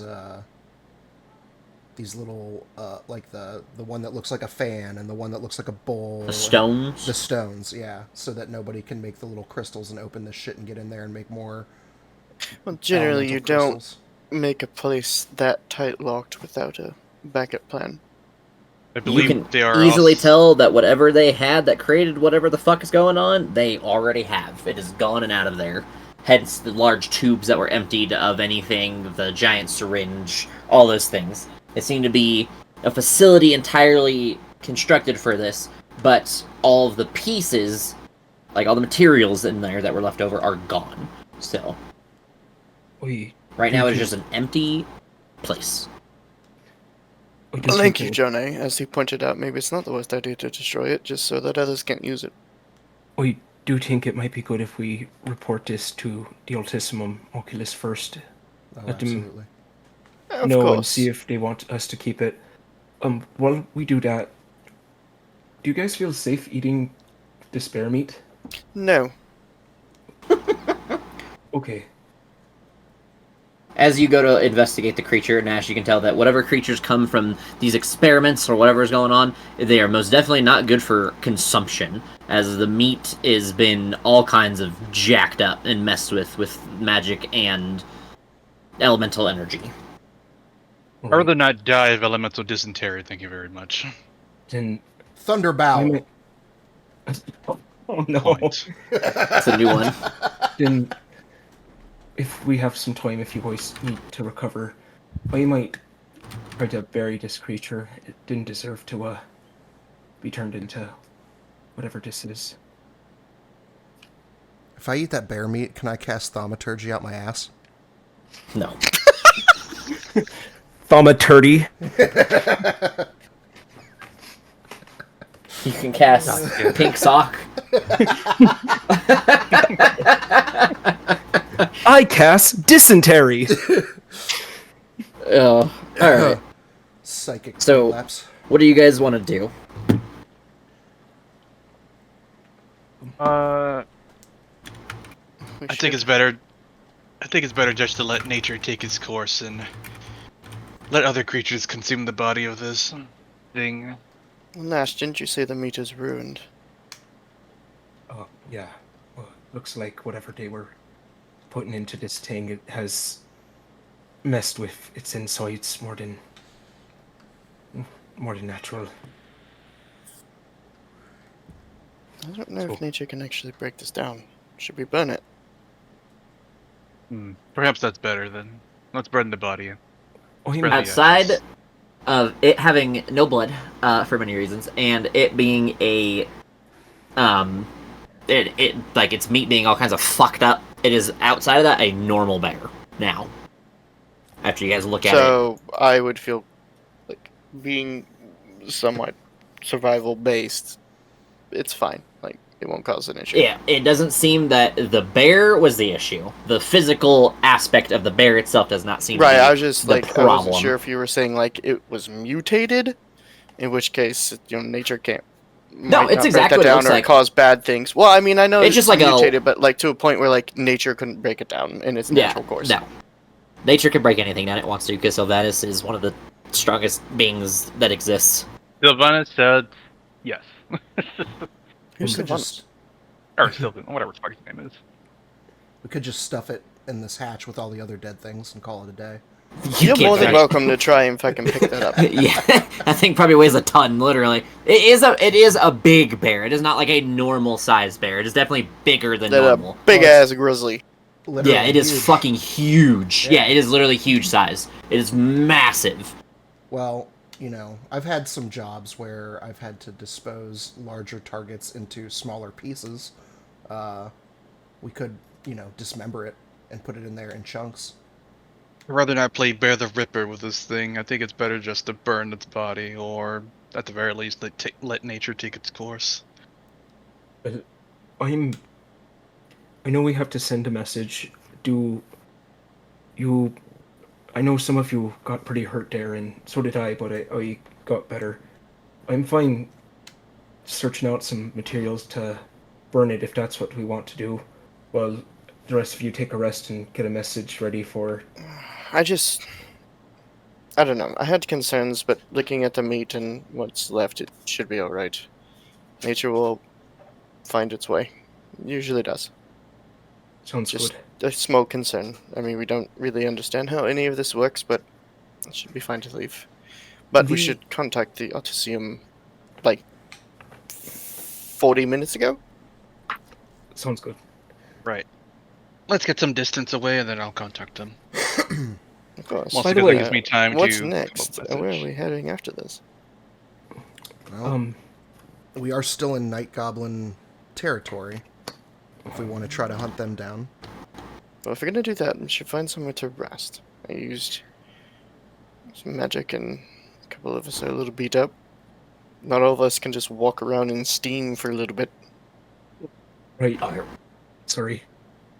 The gem, is it completely destroyed, or do I have gem fragments that I could put Nope. in my inventory? It is Okay. burned up, gone, no use. Okay. Like, yes, there's shards, but it doesn't do anything. Like, it is literally worthless to pick up. It is pretty much just a rock now. Okay, cool. Just thinking of giving it to Aiden if it was something to save. He could have used it before, Oh. but it is no longer a thing, because... That's why. It's actually because you guys failed it. You guys didn't use the right... You guys failed the right check the first time, and then the second check was not of the correct course of action. But that's how you learn D&D. Anyways, you guys take some time to travel outward, away, close to Baldur's Gate again, because it's like a 4-hour journey to here, and you guys are like an hour and a half out for now. Noche, in that time, did you want to cast Sending to the Altissimum Oculus? Yeah, I'm trying to figure out my words. What were the 5 groups called before? Emerald Enclave, Harper's. No, Zen- like the collective name. They didn't have one. They didn't have one? Yeah, that's what I was trying to figure out. They don't have like a collective name because they didn't work in tandem with each other. They tolerated each other. If Vash would be willing to part with that information. Yeah. You could just refer to them all as the factions of old, because that's basically what they are. They were probably the most popular factions in the time, of the time. Yeah, so far I have found the cold laboratory outside Baldur's Gate, experimenting on factions of old.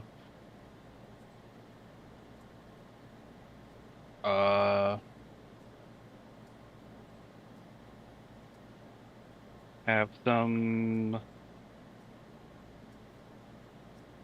notes detailing experiment.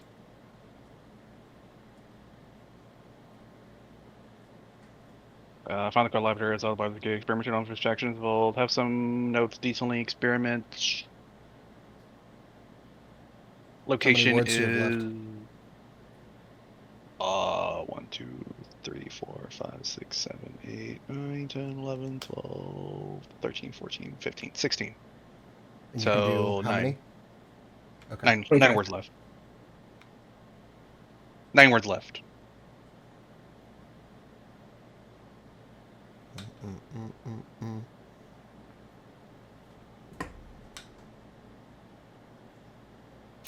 Found we- and killed Thunder Bear. Elemental experiments were successful. That's 9 words. Yeah. Maybe mutated bear rather than thunder bear, because that just sounds like a really poor faction or group name. Thunder About bear. about mutated experiments have escaped. That Because works. there's more than just one. Entirely true. Have escaped. Facility abandoned. Okay. So then I have the full thing is found the cold laboratory outside Baldur's Gate. Experimented on factions evolved. Have some notes detailing experiments. Mutated experiments have escaped. Facility abandoned. And that's what I sent.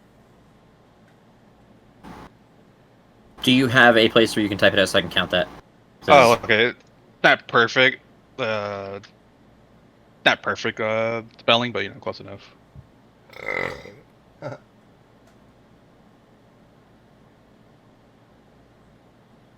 Okay. You get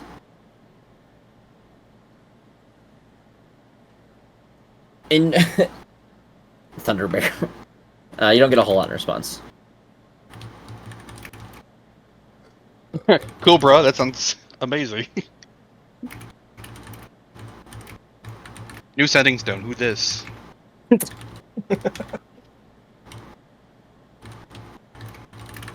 We're here to talk to you about your Sending Stone's extended warranty. Oh god.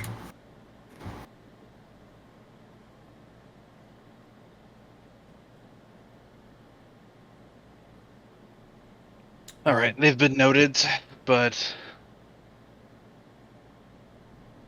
Can we have? unfortunately, Sorry, go ahead. I keep interrupting you. Go ahead. I was gonna say they've been noted, but unfortunately, you can't send anybody else at the moment to look into this. But we should continue following this trail. Yeah, we need to look at those notes that you found. Okay. As we resting, I'll look at the notes. Okay. So. Oops, wrong page. Hold on. Here. Oh, this one. I'm gonna rename some of my pages because they have the same exact names and they get cut off because one note's weird. I'm gonna do this.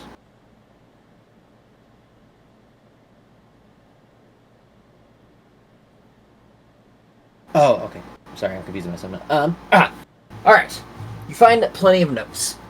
On these few pages. Most of them seem to circle around the same sort of kinds of information. Experiments, specimen testing, notes on the subject. Overall, you find these pieces of things collectively that kind of describe some information for you all. They say I'm mad, that my pursuits defy natural order. Bulls, every last one of them, bound to the narrow chains of elemental purity and kings. What are the elements if not a canvas for the divine brush of transformation? I see now what the old masters feared. Potential.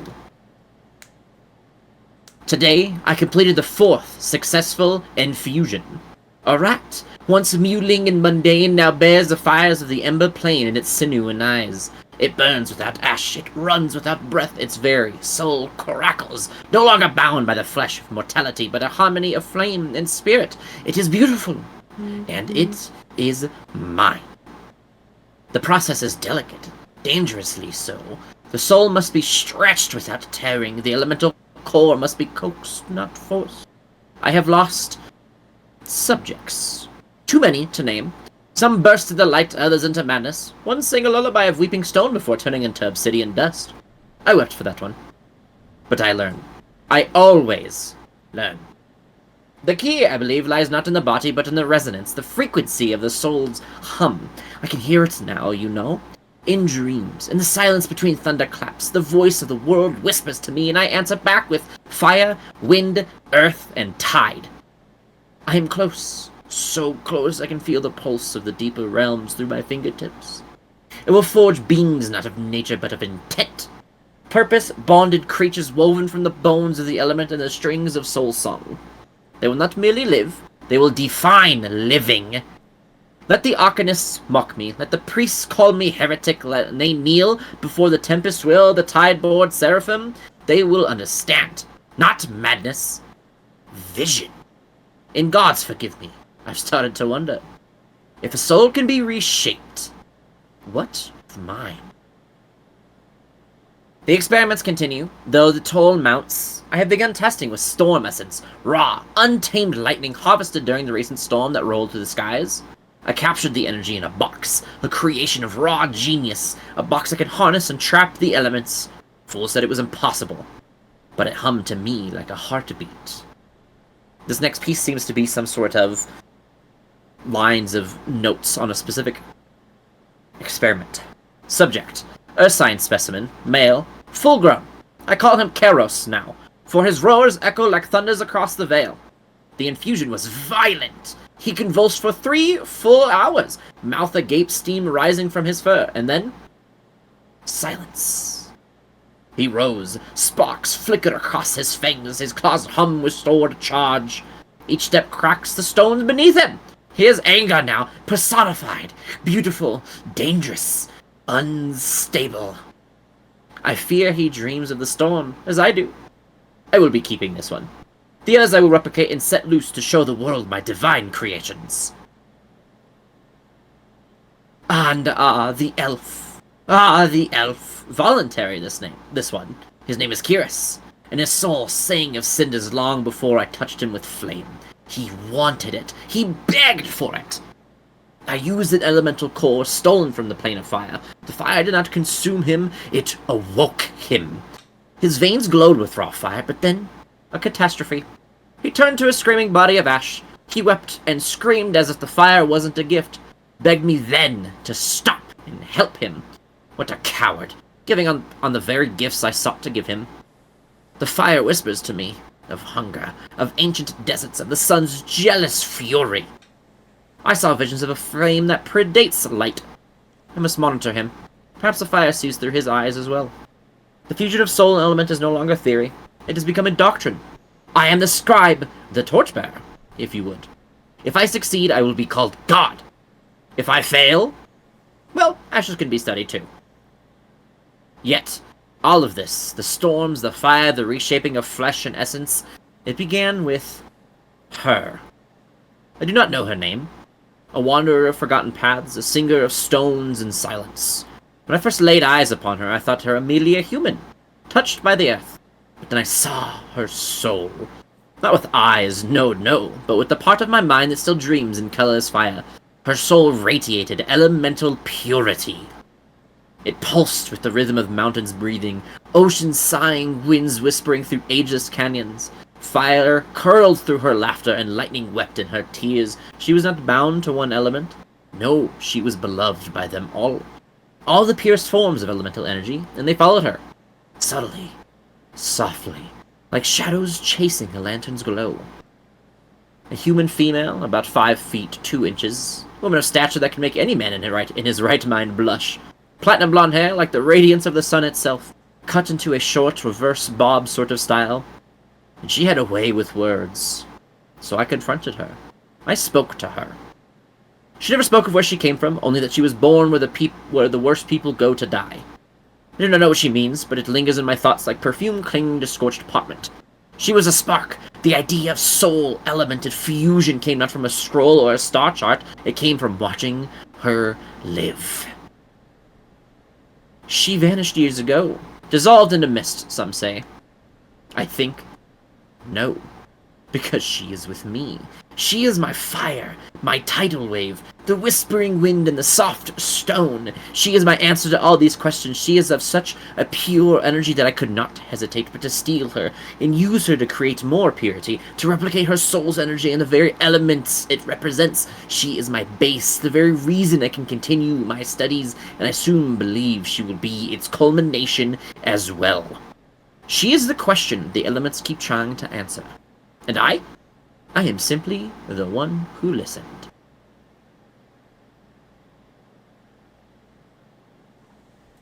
Are there any signatures on this? Nope.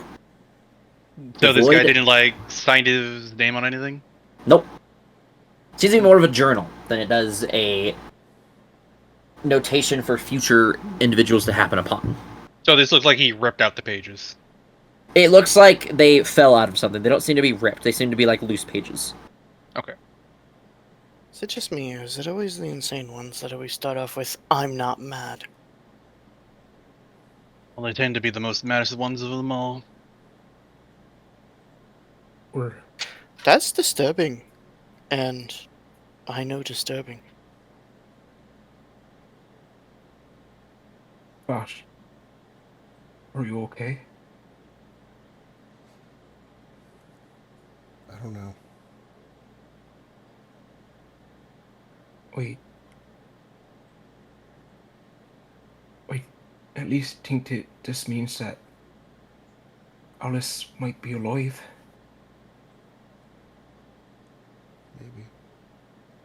Maybe she's a thing like that bear.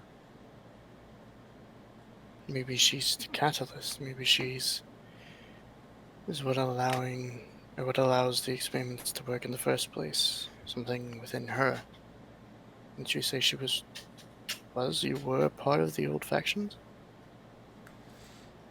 Yeah, we were both members of Zentarum. Maybe it is something within her that allows that, I'll point to the bear, to work. From what I can gather from his notes, it seems like the soul maybe has a certain affinity to certain elements, but for whatever reason, Alice Soul seems to be attuned to them all. I think the most important thing is, no matter what has happened, somebody has Alice, and we need to find him. No matter what state she's in, I don't think this person should have her. And it sounds like he took her forcefully. It sounds like she tried to leave, and this man has Alice, and we need to do what we can. Hmm. No matter what state she's in, I doubt anyone wants to be part of whatever was going on to make this loon his experiments. I'm inclined Well, to agree. I'd rather not have this madman complete his research. Although there's one part of the puzzle I still don't understand. Why are the factions involved the one being experimented on? What makes their soul so unique that they're worth experimenting on rather than just any old mundane animal? Oh, I can tell you that anybody that was a member of an old faction in present day would be pretty old. Literally an old soul. I don't know if that has anything to do with what's happening, but and it's clear that Alice is unique. But Nash is right. I'll hand on your shoulder. Fighting for lost love is that's something I can get behind. We'll find her. I have a lot of questions. And I won't know Think the we all answers do, until but- we see her. Correct. I think we all do, but our answers will come in time. As I think it, someone wise once said to me. I think it'd be worth noting if to be on the lookout for signs of any unusual, I suppose, elemental activities in the area. It could possibly draw us into one of these other laboratories, which could probably give us a more direction to where this man may be truly lying. Let's keep those notes and get them back to the Otissimum Oculus when we can. Maybe someone there will know what they mean in a greater level. Are you okay with the Autism Oculus knowing about Alice, Vash? Yeah, I think it's for the best that we don't keep anything from them. At this point in time, anyway. They seem rather trustworthy, but who knows? I don't want to keep anything from them, though. We are working on their behalf to begin with, so yeah. There may become a time when we should have to hide something. We may work for them, but nothing can ever be fully trusted. And Vash will just slowly nod. To a great degree, they might not know everything about us. That's kind of a scary thought. Kind of my Or- point. Even more terrifying if they do know about us and are still sending us out here. I don't know if that means they trust us or if they're testing us in some way. Maybe even seeing us as more expendable for what we are. I somehow doubt that. They've put us together for some reason. Well, for one, we've all shared these dreams or hallucinations for whatever reasons. And they seem to know that, or rather, be inclined to not tell us. Remember the first thing they told us when we first put us together, that there was a reason that we were put together, but we're not allowed to be told just yet. Well, I mean, I understand their hesitancy to share everything with us. So, but I'm just saying we should not be always so quick to blindly trust. If I am able to get into the order and nobody suspect what I am and that's a secret I can hide, I can only imagine what other secrets are hidden within there.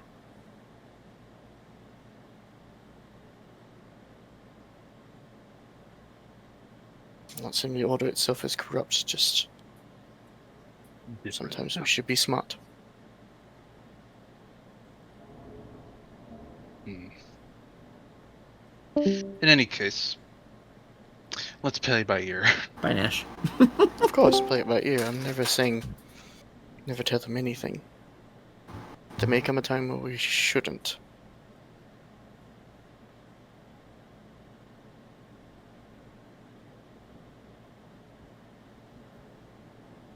Anyways, continuing on then. Sounds good. Let's find a place to camp out by the road and get some rest. And are you guys okay waiting to see if we face any of them night goblins tonight, or do you guys want to try to get some rest in Baldur's Gate? If I can rest for an hour, I'll be fine. We can rest for now, and then afterwards, I think it's better if we got a head start on tracking these goblins. Maybe there's some sort of. Also, we need our cart that I forgot we left behind somewhere. So I think we do. Actually, did we bring our cart? We We didn't technically state we did? we don't see why we wouldn't travel without it, though. Also valid? Wolf's pulling it. Or horse that we got from a pocket. Oh, right, Oh, pocket yes, horse. pocket horse. Right. Okay. So the goal is, outside of resting, because resting is resting. Track down some dirty, nasty goblins. Well, that's racist. Alright. So, No, they're dirty and ugly. That's just a fact. so is no change. Finding a place to at least take Wow. a short rest. Can I roll to That's fight so. God? Okay. You can, but you'll lose. I win. Hold on. Why am I on? There we go. Now you put all these together.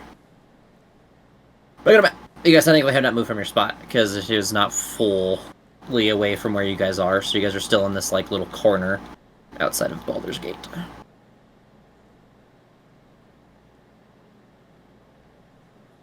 Yes, you guys want rest. Oh, we get a long rest? Yeah, there's no point in my getting a long Oh rest. You guys god, are gonna- my 20 fucking... The map crashed my roll 20. I'm assuming you guys are just gonna rest here for the night, unless you guys are gonna go forward with hunting, because you guys probably could still have enough time in the day to move and travel about. So we get a long rest activity? Or are No, you saying you search guys, for... you guys could do. You guys could either rest or start looking for the night goblins if you would like. That is totally your choice. But I would say that I'm totally fine hunting. I just need a short rest. Get my spell slot back, and I'm like half health. narrative stuff, I'm going to slow down long rest stuff for plenty of reasons. Just as a heads up. So, like, narrative times, big important dungeon stuff won't have long rest activities. There'll be, like, more things you do during travel. As, like, Sounds- Okay, so Downtime. So this was one of them. So we already have a long rest. Yeah. Yes. Okay. So you guys can, if you guys want, there's enough time in the day where you guys could still continue to, or go and start investigating. But Okay, so yeah, we can start investigating, but we get a long rest no matter what. yes, Hello. Okay. Hi. that's not going to punish you long rest. Hola. Did you die? Okay. Roll 20. The fucking map, like, crashed my... Like, all my shit. I we cat went from back to the world somebody's thing. It's not mine because I heard it too. I heard a cat. Yeah, it wasn't lucky for once. It's my little baby boy. He's being a whiny butt. What? Alright. And you guys' day for the Bastion. And then you guys long rest. And then you guys will start journeying in the morning. So, you guys, unless you guys have something to talk about at night, you guys can go ahead and do that. Again, don't make, if I'm ever moving you guys too fast and you guys want to have like campfire time talk, just please let me know so I can stop it. Unless you guys get that stuff. I move stuff forward, so like, because I know people like to get into narrative and stuff, but also I know like people like to roleplay, so if you guys want to roleplay stuff, just let me know to slow down. Anyways, what's your question? Did we need to search for the goblins as an action or anything, or will that That will just... start happening today, because it sounded like you guys are just going to rest and then start this next Okay. day. So you guys are at the next day. Now you can start traveling and looking. And yes, it will be the same legendary hunting effect. You guys have to start looking for the creatures. And I have lowered AC to account for our missing compadre. And if you guys find them, you will not be fighting them without Aiden. You may do some smaller fights with them, but not any big fights, because... Absolutely not. I'm not TPKing you guys because one guy isn't here.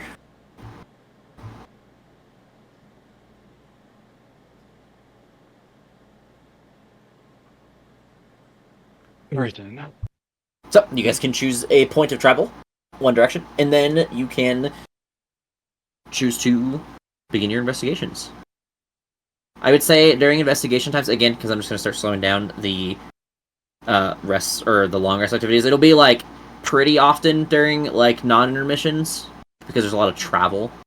I'm trying to figure stuff out, so, bear with me, be patient, as I am trying to balance things a little bit, so there's not too much of a bunch of random shit going around and flying around. But, anyways, you guys can during these investigation periods, there's no long rest activity. Right. So you don't have to worry about, like, picking and choosing one or the other. You guys can just investigate every day that you travel. Should we just start traveling down the road and see if we see any signs of an attack? That sounds good, and we know that they were attacking courts, so that gives us maybe a bit of an advantage of doing that. Can anyone here speak Goblin or have a way to do so? I mean, I have a way No. to do so, but not traditionally. That's good. Maybe if we do get attacked by a smaller group, we can try to ask a little feller what's going on. I think they're more dangerous than just a little feller. That's probably fair. A lot of people have been hurt. That was rude of me. I'm sorry. Thank you, Noche. So, start traveling down the coastway down to Candlekeep.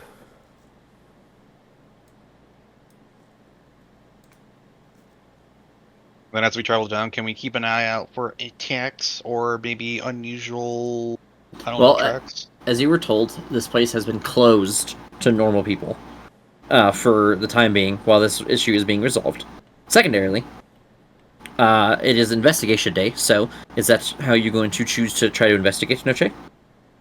Well, I don't know shit about goblins, so yeah, I'll investigate the areas to see any unusual tracks. Maybe, I don't know, maybe they left something behind.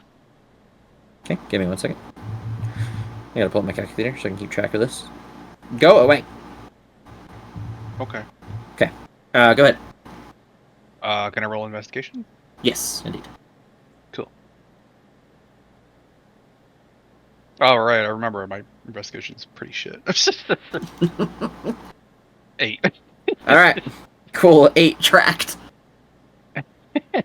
I was like, yeah, I'm playing an int character. I was like, oh no, wait, I didn't choose investigation for this character. I'll get through it after everyone else chooses their stuff. Fuck, I would have chosen nature if that was the case. It's fine, whatever. A little late now.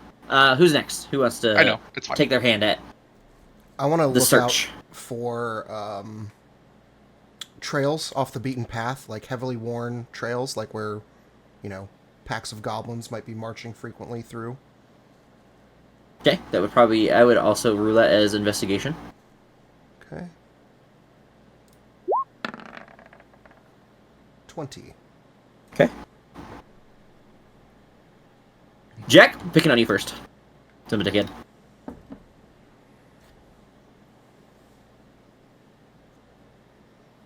Jack?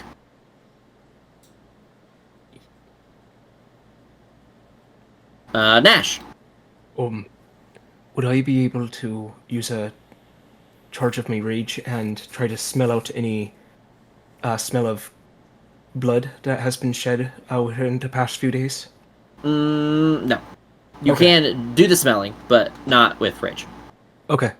Then, yeah, that's what I'll be searching for, is signs of blood or signs of bites. Go ahead and make a perception check. Okay. 23. 23. Okay, Jack, you here?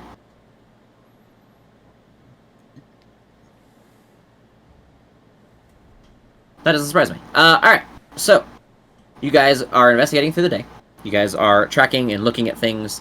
You guys find yourselves as Vash and Noche kind of looking for tracks rather than anything else, trying to look for evidence of where they would have moved through, places that they're trying to go or have came from, and Nash seems to be looking for smells of both leftovers of, the fights, blood and otherwise, and then maybe something that smells just off in general. You guys find yourselves marching through the area, not finding anything of significant note. You guys do find what yourselves on what looks like a correct path, as it doesn't get worse, but it doesn't seem to get better either, currently. Yep. And it is now nighttime.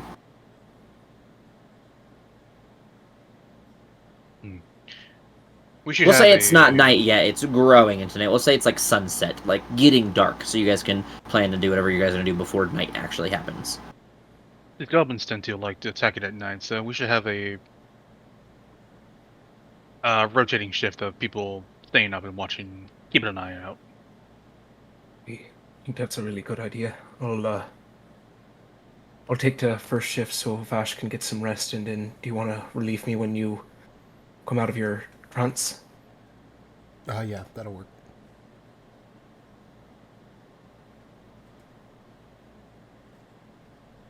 Is that the plan then? Yeah, we'll just take rotating shifts of someone staying up, making sure we don't get jumped. Alright, so it is nighttime. You guys are campfiring. You guys are napping and relaxing, and then it is Mr. Nash's perception check for the nighttime. All right.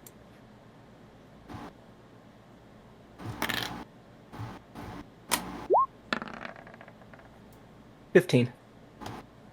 Give me 1 second.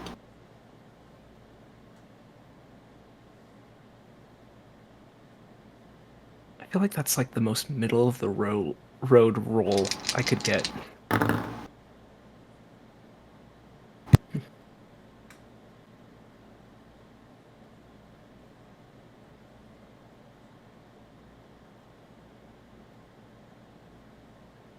Alright. I don't really have a good map for nighttime stuff, because I have not uploaded my other maps to this, so I'm just going to use this one, because it makes sense after I delete everybody, because... Oh. Move you guys.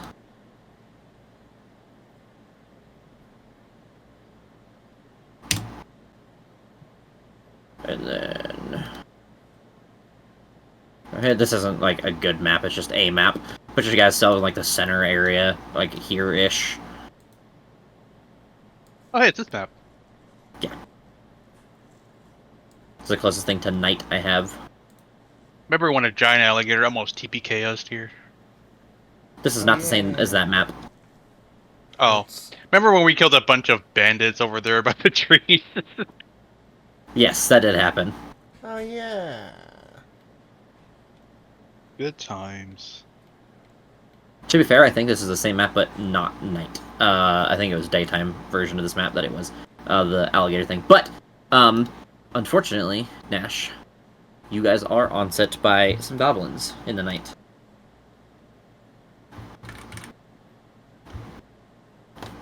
Do I have any good... Sure. I need to make tokens for these guys. I haven't made tokens yet. Now I'm just imagining goblins in blackface. For night You know, goblins. that's honestly what I was kind of picturing. Just kind of like slightly racist goblins. Can you guys see that token? I saw a thing. It was like orange. It was there for like a second, and then it went away. Yeah. Give me 1 second. I'm gonna reopen my stuff in Firefox, because Roll20 has not been good to me recently. I'm gonna take a minute or two to use the restroom. I'll be right back. Okay. You're not allowed. I didn't say you could. I'm gonna murder you.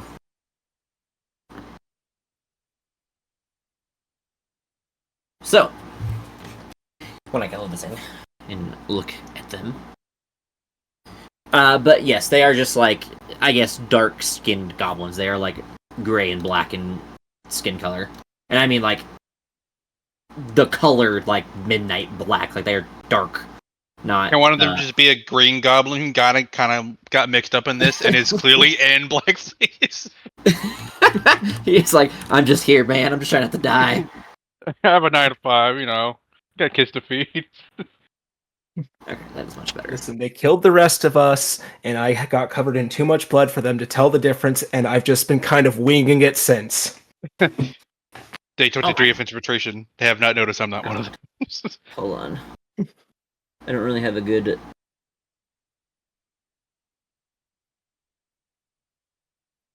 That's an interesting name. Oh, you did name these goblins like Jib and Jab No. and Jib Jab. And stab. Alright. No, that's Dip Stab.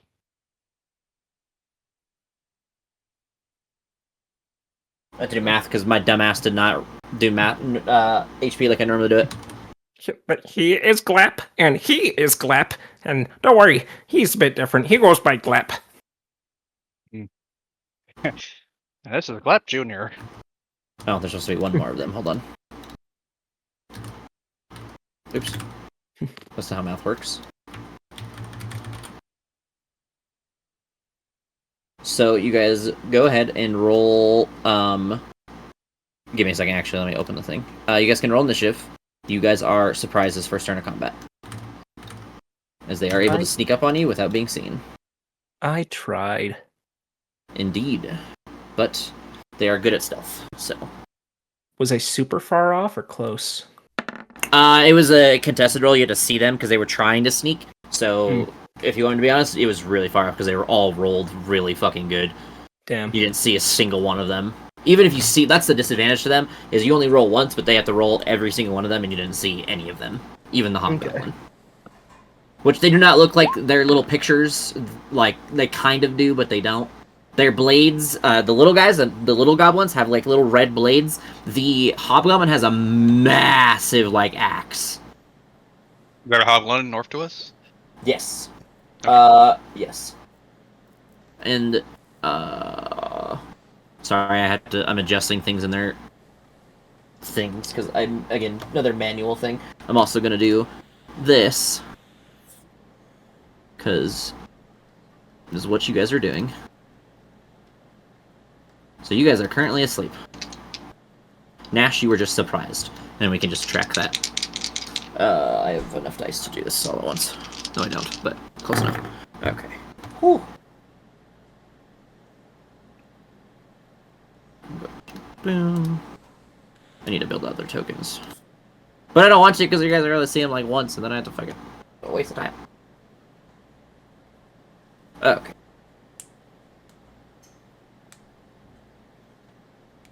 So that is... And then they are... Or he is... Going to roll your dice.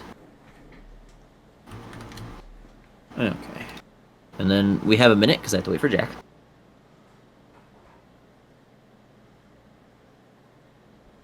Okay, sorry. Where am I? Just right in this area with them, or you could be in the center of them, doesn't really matter. You are surprised and asleep, currently. Okay. You are full health, though. Your token doesn't say it. Okay, I didn't hit the long rest button before I got up. Sorry, my wife sent me down this weird rabbit hole of honeydews real quick. And then I think we're waiting on Vash to return. I'm here. You don't know about the honeydew list? I don't think so. Honeydew this, honeydew I can't that. believe. Yeah, I was like, I can't believe you don't. Oh, I heard like honeydew, like The fruit? like the condiment. Melon. Yeah, no, it's the honeydew and do honeydew. The honeydew list. Every married man knows what it is. Okay.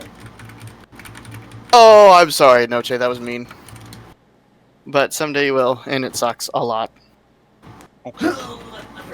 Jeez, Noche, you ain't gotta be so mean to me about it. Well, okay. I wasn't saying anything. I'm just confused, man. Roll initiative, Jack. You are Yeah, that might obviously help. you are asleep, so like you don't get to act. You are asleep and surprised. So Okay, 17. okay, all right. So as we start, Nash, you see from like the corners of your eyes in darkness, you see these creatures as this their red blades glint off of the campfire as you hear nothing as these things swoop in and surround you and your party. As the first one makes an attack on Vash.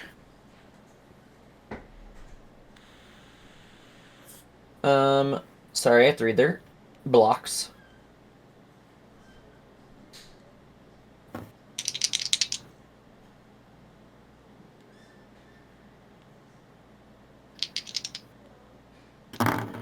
It is a crit, because you were asleep and they hit you. Why did I... Hold on. There's a 23 total, so it's definitely going to hit you. Yep. Sorry, I had to fucking...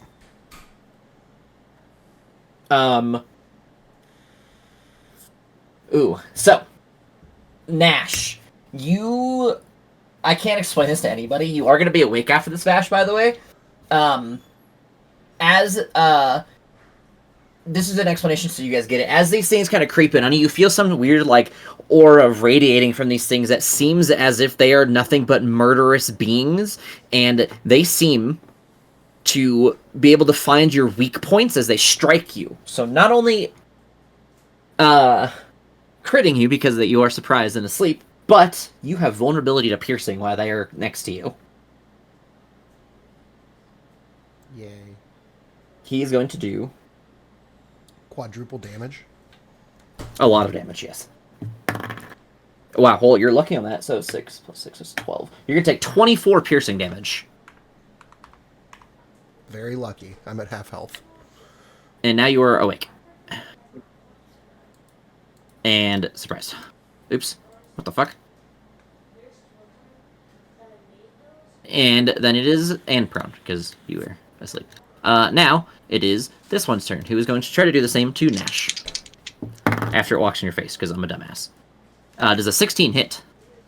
16's my AC. It hits. It hits, so same thing to you.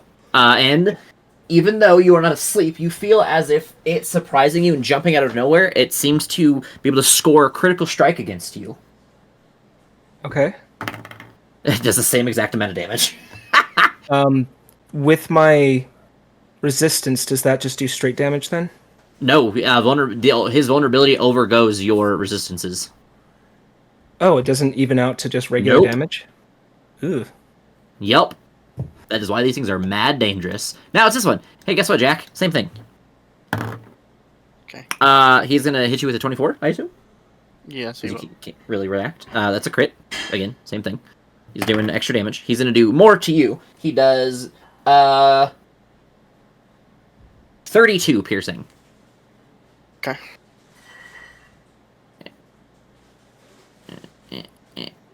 I can't click buttons. And then it would be Jack's turn. You are no longer surprised. Now you're just prone because you got stabbed on the floor. And then it's this guy, who's going to step up to the other big guy standing up, and he is going to attack you. Okay. Give me a second. I have to read other stuff.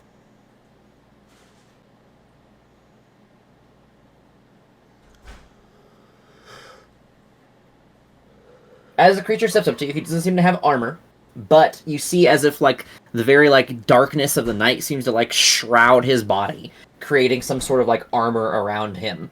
And then he is going to take his large axe and swing it into you. I don't know, I'm rolling 2 dice. It does not roll 2. That is a total of 23.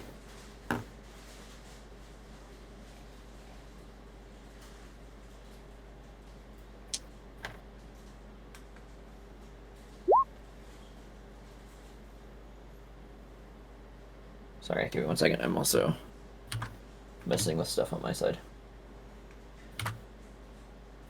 Okay, he is gonna do still quite a bit of damage. That was your AC. He does...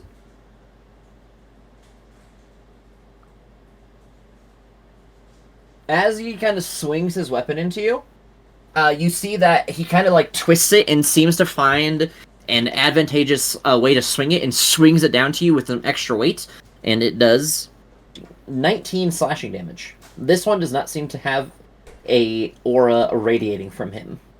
So this one I do resist. Yes. Okay. And it is also not piercing. Yeah. It is so. And then you see him look to one of the other goblin in front of you, and you hear issue a command in Goblin, and the other goblin is going to attack you again. He's going to hit you, and it's going to be the same exact thing, where it is a crit, because you haven't taken your turn yet, because they have a feature called Assassinate. And you're going to take 32 piercing. Okay. And And still then- have vulnerability? Yes, with piercing only. And then Vash, and that's why you take that much. You don't take 64, you take 32. Yeah, I'm I typing did- it with I- vulnerability. I don't understand why I still doesn't cancel out the resistance, though. Because it's an aura, it's a trait, and that's how it works. But I have a trait that I resist it naturally. Yes, but so your trait happens, and then when he walks into range of you, his aura makes you vulnerable. So it just causes vulnerability. It makes you vulnerable because of his trait, so it overcomes it. Okay. Yes, it is painful. That is the point of things. They're super dangerous. Okay. And then you are no longer surprised. Noche, you're the only one that's not stabbed, so you are asleep still. And then it's back to the top. Nobody is surprised. I make a perception to see if the noise wake me up at least? No, because they don't make That noise. is- They're quiet as shit. I mean, my friends are yelling out, ow! They all got woken up by the stabs. No one really made noise. They didn't have time to. What about Nash, who's, conscious through all of this? All right, fine. You're prone. Awake. Goblin Assassin is going to stab Noche. He is going to miss. Actually, he has advantage because you are prone, so hold on. He is going to miss. Next one. Jack. Nope. Nash. We're back. He does not have advantage. He is going to... Holy shit, miss. The next one is going to try to stab Jack. He has advantage because you're prone. He is going to hit. And deal. I've done it 3 times now, and I can't remember the number still. 1, 6, 12, 24. And then it is your turn, and it is actually your turn. Well, considering I have 3 health, I'll just action surge and drink a potion, I guess. Okay. Or healing surge, I mean. Okay. Go ahead and do that. I'm assuming you're standing up. Yes. And then it's this guy who is going to attempt to slam his axe into Nash once again. I don't know why I keep picking up 2 dice for him. He is going to miss with an 11. Okay. And then he is going to command the one next to you to stab you. Try to stab you. 15? Miss. Okay, 16 is what it was. Yeah. That's what I thought. And then it's Vash, your turn. I'm assuming standing up. Yes. And then go ahead. Bonus action. I would like to apply a dose of potent basic poison Okay. to, I guess, the Dagger of Venom. Because if Okay. I use it on a psychic blade, it only gets 1 use, right? Yeah, because the psychic blade dissipates. Disappears. Okay. So yes, Dagger of Venom, basic poison, potent, and with my action,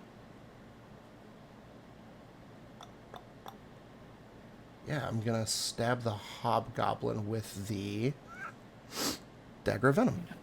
Okay. 22. The 22 does hit him. As you kind of stab into him, again, he doesn't have an armor like it shows, but he seems to have like this almost like cloak of like shadow that kind of surrounds him because of the darkness, and you kind of find a pierce through it, and you are able to manage to strike him. Okay. He needs to make a con save. DC... Wait, 12. He's going to succeed. It's a 24. Okay. Yeah, okay. Alright, and then that aside, he will take 9 piercing, and then what else does my dagger do? He As has to make you another con save? actually, hold on. There's the dagger. Yeah, if you are, did you like? Hold on, sorry, I'm I pulling up the didn't dagger. It is activate. magic. No, never mind. I didn't activate the poison on the dagger. Okay, that's what I was gonna ask. So I don't and need another it con is save. magic, so the damage does go through.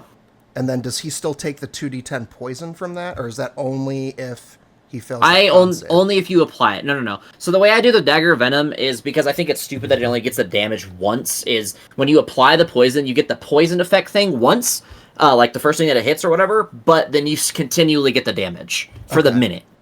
Okay, so... Because otherwise, the dagger of venom is a lot worse than I thought it was. So. Oh, well, shit, then using my potent poison was a bad idea. Alright, so that's my bonus action. Sneak attack, I guess, with that. Okay. So an additional 13 piercing. All right. He takes 13. You did quite a chunk to him. You can tell that the dagger found a pretty good blow inside of him, and he's not bloodied yet, but you did pretty good damage to him. Okay, and I think that's my entire economy. Nashoba.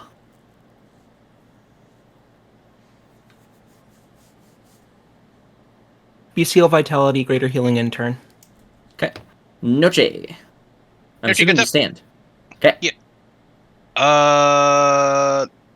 Bonus action, Misty Step here. Okay. So I go here.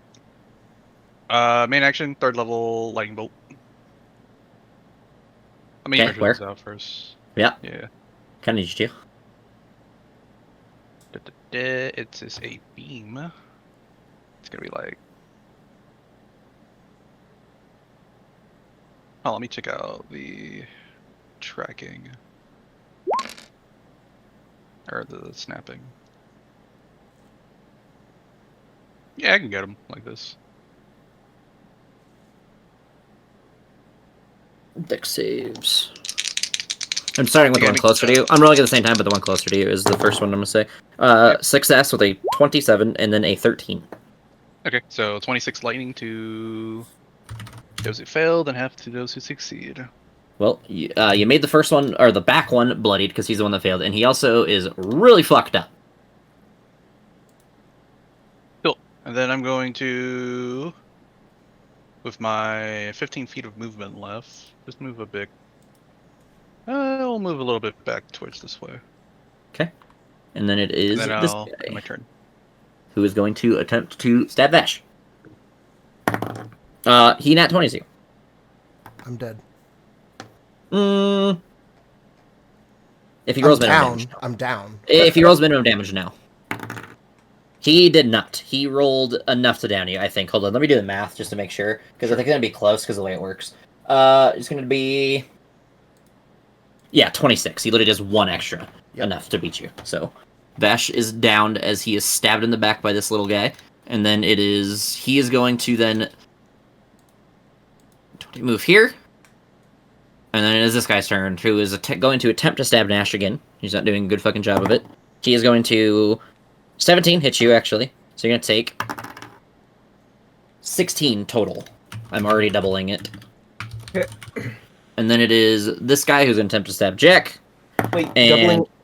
I'm already So- doubling it. It's already at the vulnerability for 16. No, did this also crit or no? No. He Okay, did not no crit. longer doing crit stuff. Okay, just wanted to check. Sorry. It's only they auto crit on surprises for them, Okay. pretty much on a surprise round. Or if you haven't taken your turn yet, they have like a weird Mhm. trait thing. It's based on the assassin from Rogues. He rolled a natural crit against Vash just now. That was just a natural 20. Okay. So yes, that is it. They have a trait to crit you if you're surprised. Okay. And then that's it. This guy's gonna attempt to stab Jack. He misses with a 10. Jack. Not enough time to put on my shield. Swing on this guy two-handed. Okay. That will hit him. He seems pretty hard to hit, but you do manage to find a blow. And bummer. Shit roll. Do it again. He is bloodied after that. Okay, you hit him. And you pretty much slice him in half. Cool. I chase this dude down. That's it. that is it for me. Okay, this guy is going to attempt to attack you again, Nesh. Yep. He is going to do something that you are very familiar with, I think. Unless, yes, he is going to swing with reckless abandon. Okay. Hold on, I'm going to put his thing on.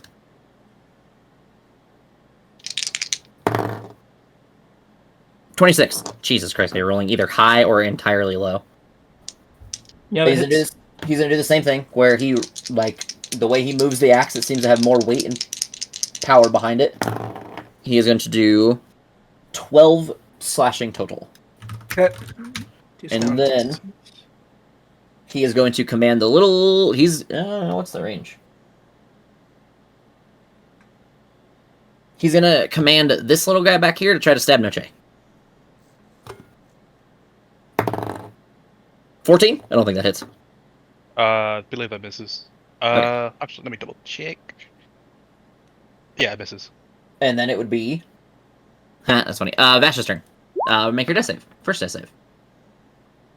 Success. Yay. Nashoba. All right. Rage, bestial vitality goes. Going to first swing at the goblin in front of me after I roll bestial vitality. Okay.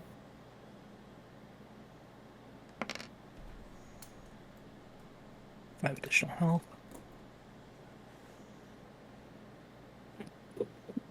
So I'm going to do this recklessly. You know, no, I won't do this recklessly. So Okay. this is going to be with the axe. Okay. 19. A 19 will just barely miss him as he seems nimble on his feet and seems to dodge your axe swing. All right, second attack. That will miss too. Worse. That's all I could do. Alright, no shade. Okay, I'm gonna move this way, and then I'm gonna use Thunder Wave pointing this way. Okay. Thunder Wave is a 15-foot cube. Yeah, I know, but it doesn't matter since it's just a general direction, and I'm not hitting anybody that, like, it's important. Was that a con save for that It one? is con, I always forget yeah. if it's con or strength. It is con. It should be strength in my opinion, but it's con. It should be... It's one of those weird ones where, like, if you make it strength, it's, like, a much weirder spell to use. He will... 15. Con 16, so he fails. Okay. Take 13, and was it 10 feet? Yeah, 10 feet that way. 10 feet. Does it make him... Nope, not prone, he just gets yeeted. Okay. Anything else? Let's see, that was 1, 2... 10 feet of movement. I'm gonna move a bit more back. I'm gonna go 5, 10, 15, and my turn there. Okay, and then it is this one who is going to look at his movement speed, and then count it. He's gonna move to here and try to stab you. He's gonna 15. Take that. I don't know what Meets. that is. Okay, so he does hit you. You're going to take. I'm already doubling it, so don't worry about that. Mhm. 4, 9, 18 piercing total. And then it is Ouch. nothing else. This guy's turn. He is going to attempt to stab Nash with a 26 total. And take 22 piercing. And then it is Jack's turn. Fucking little shit keeps running. Come here, Yep. you. They're fast. Hexblade Scars. You curse him. And Where'd it fucking go? There it is. I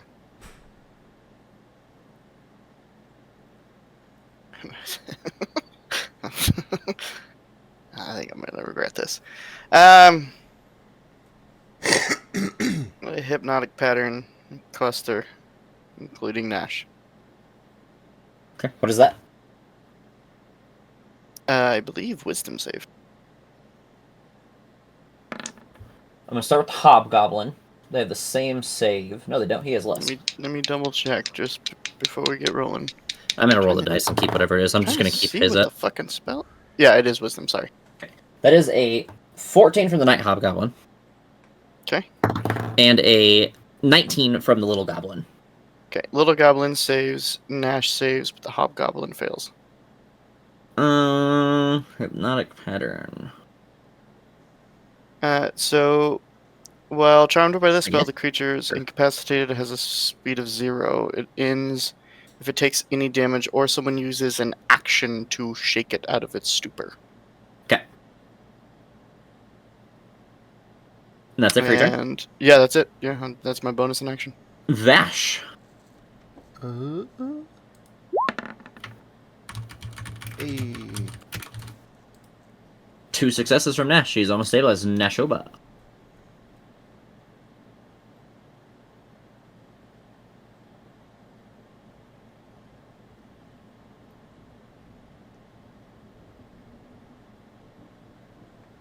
You are muted, Nash? I'm going to reckless the goblin in front of me. Okay, go ahead.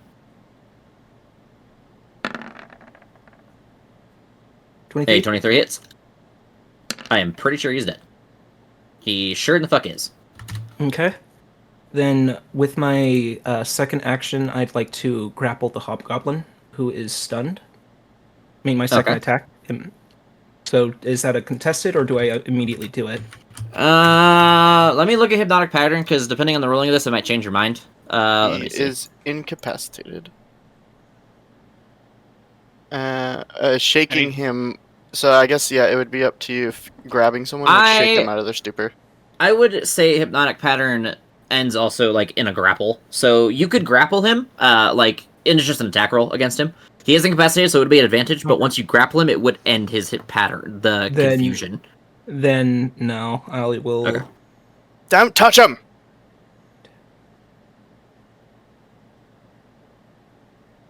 Second attack on this guy, and I also still have to roll Bestial Vitality. Okay. And you were reckless, didn't you? I'm pretty sure. So you have... Mm-hmm. Yeah. Oof. And then bonus action, Flurry of Claws. Okay. That what? 24. Okay. 9 slashing, and...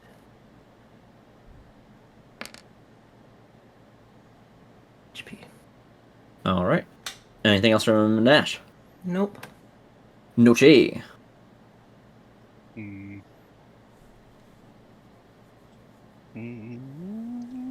I will change what I was gonna do. That's fine. I'll just shock and grasp him. Okay. That probably misses. That indeed will. He is a nimble little bastard. Okay, and then I'll just. I'll say where I am. He is going to turn around and try to stab Nash, because these things are actually kind of smart, and he has a better chance of hitting you. He is going to hit a 21. Yep. For... Was that 18. an advantage? Yes, it was an advantage. Okay, cool. Just wanted to make sure. Yeah. It's the only reason he hit you. The other one was a 12 total. Okay. And then, it would be Jack's turn, because he is not going to move out of this bullshit. He knows better. that's really valid.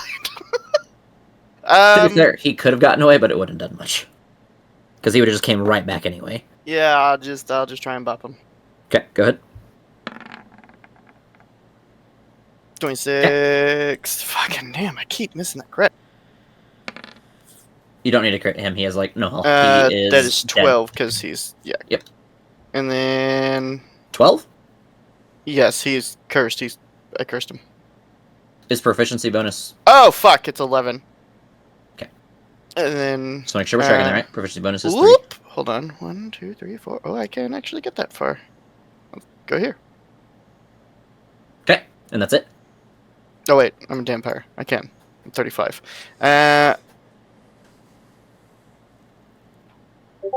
No, fuck this dude too. Let's wake him up. Okay. A 22 will hit him. So 18 and 2. 17. He can't. He's not cursed. So, it doesn't add anything then. It's 15 and 2. I don't know why I meant 17 total. Sorry, not. Oh, yes. And then he is bloodied after that, and then he is bloodied, and then he is no longer hypnotic pattern, and then it's his turn. Guess what? He's gonna swing right back at you, and he's gonna keep reckless on.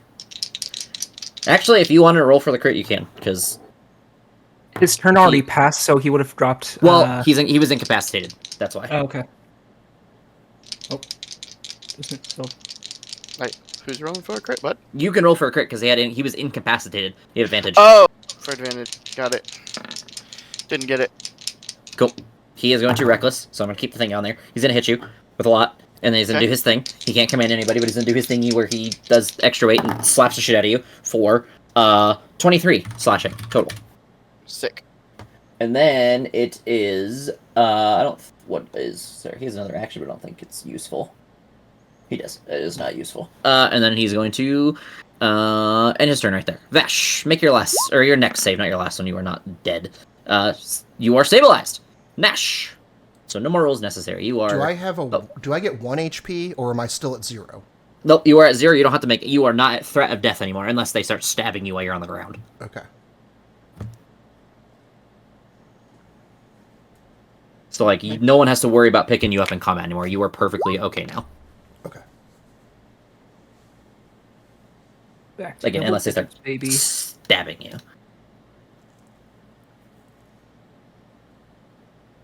Right, and yeah, I'm going to attempt to grapple this guy. Okay. Oh. Contested athletics. No, attack roll, and if you hit him, you grab him. Just a straight attack roll? Yeah, just straight attack roll. It'd be like your strength. And proficiency, because you know how to use your fists. Fucking shit. 10. Yeah, no. He has a much higher AC than that. He kind of just, slaps your hand off of him. Does that count as an attack roll or full action? That is a attack, so you can do it again if you would like. A 21 will grapple him. Okay. And I can't put him to the ground for a bonus action or anything, so I'll just have him grappled. Okay, Noche.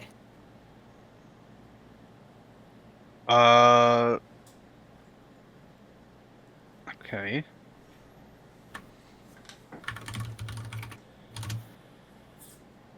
Seeing what Nash is trying to do, I'll just ready a firebolt, I guess. Okay. And then the condition is if he's released from the grapple, I'll right. firebolt him. Try to keep him alive. That's why I'm capturing him, like I said.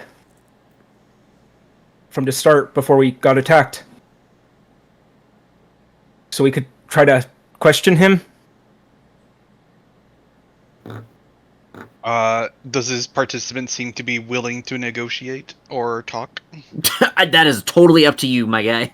There's not something that you can just, register on a person. Okay, then I'll swing an axe at another person. Then I'll hold my action for a firebolt. If he's released from the grapple, I want to try to hit him. Okay.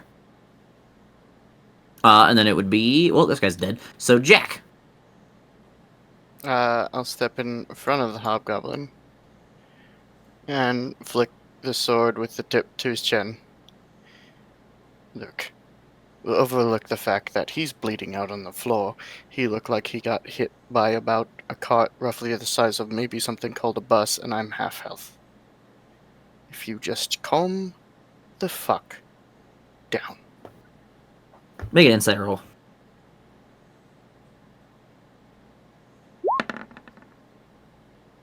Bummer. You get nothing but a sense of bloodlust. I don't really think this one wants to negotiate, Nash. Also, maybe a tiny bit of confusion, because he does not speak your language. Oh, he doesn't speak common. Nice. Fucking dumbass hobgoblin. Well, I took Elvish because I am bad at picking languages, so. Fair enough. Lauren chose giant. Not that it'll ever come up with. I think it's cool. So. Just, and I'll just lean around its head. What do you want to do?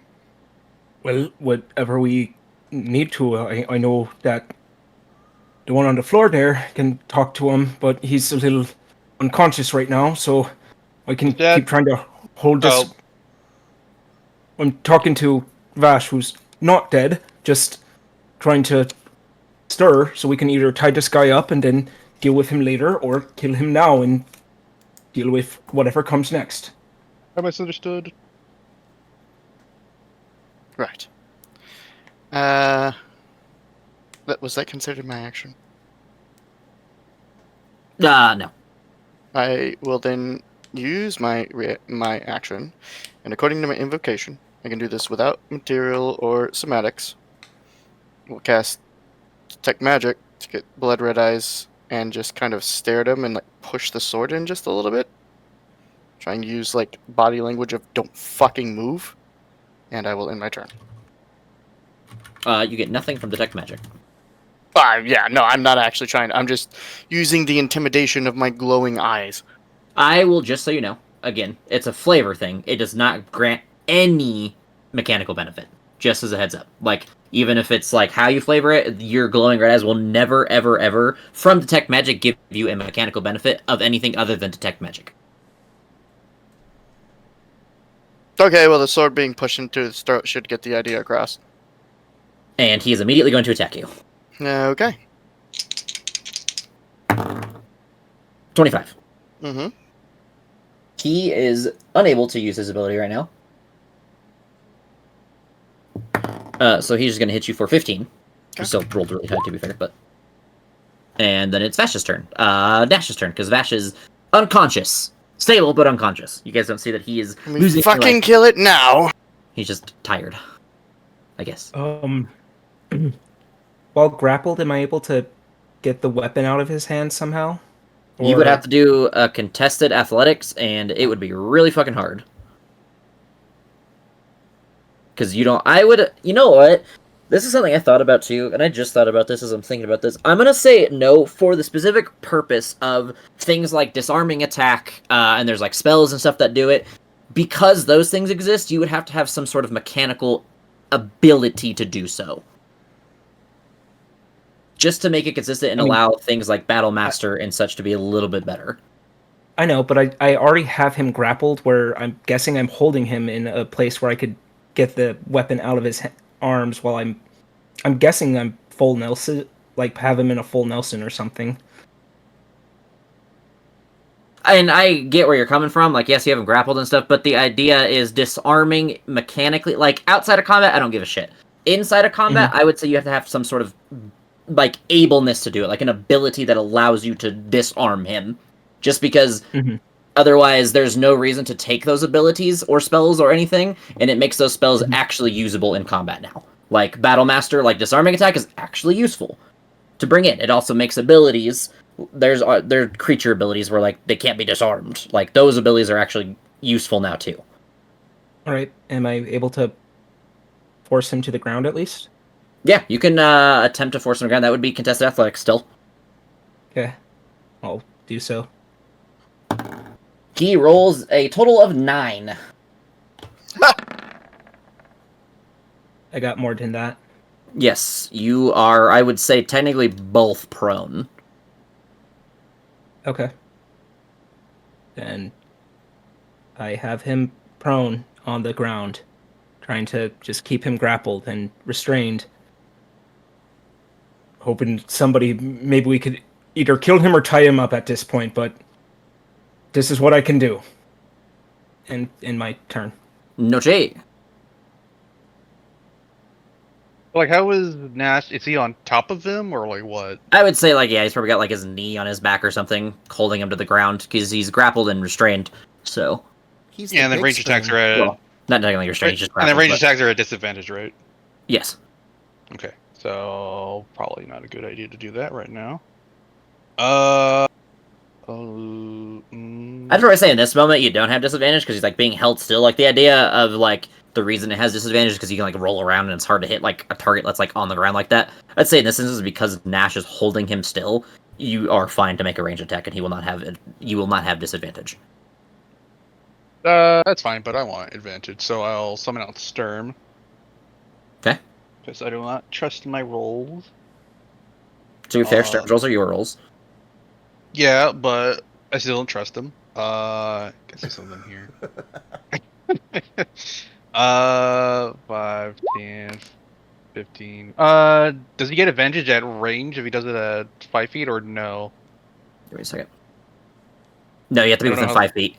At the being more than 5 It's feet? based on the condition of prone, not anything else. So yes, you have to be within 5 feet to get the advantage. Okay, just curious.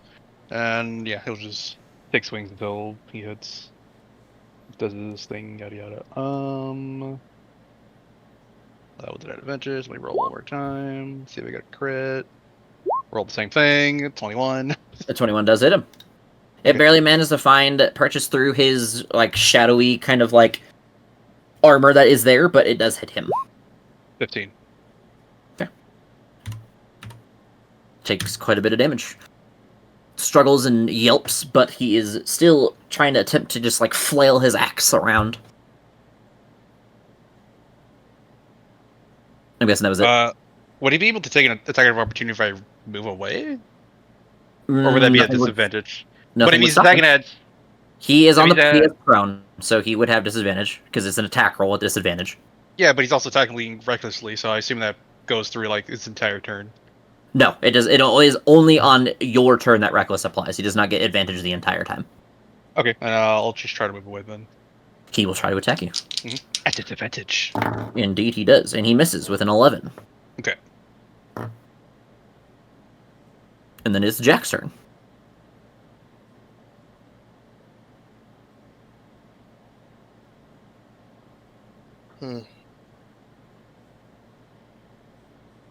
Back up attack or not attack of opportunity. I don't attack him, I go down this round when he attacks me. Fuck him. He already used his attack of opportunity. He did. Fuck him You have anyway. advantage. He's prone. A 23 hits. He takes 13 damage. You can tell as you kind of like stab into him, he is slashing, but you know, as you kind of like stab into him, he is barely holding this axe up still anymore, but he's still attempting to swing at you guys. As he's just making like noises pretty much to you guys. Bummer. That I misses. have advantage. Indeed. A 24 hits him. And he had not enough HP to live. So, as you kind of take the... As he's prone, you take the sword and kind of just slash at his, like, neck, and it bleeds. And he takes, like, one final, like, swing with his axe down and just kind of chops it between your arms or your legs. And that is the battle over. I go get Vash up. I'll move these fuckers. That token is a good one for the hobgoblins, to be fair. And he's back up at 1 HP.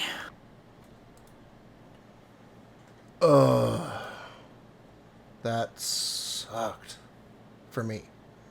I Yes. see you guys. It's did probably okay. best. It's probably best not to sleep at night while these things are roaming around. Say that one more time, Vash. I heard you say something. I didn't catch what you said. I said, "Oh, that sucked for me." I'm glad to see you guys did all right. I still think that's, what, 6 turns of Bestial Vitality left? I thought it was Maybe. 5 turns of bestial vitality. Is it? I thought it was 6. Might be. 1, 2, 3, 4.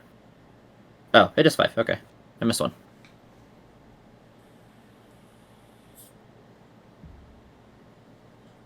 And you guys do find on their bodies nothing of note except for their weapons. You do find 5. I'm sorry. 3. 3. Yes, Jesus Christ, I almost said 4.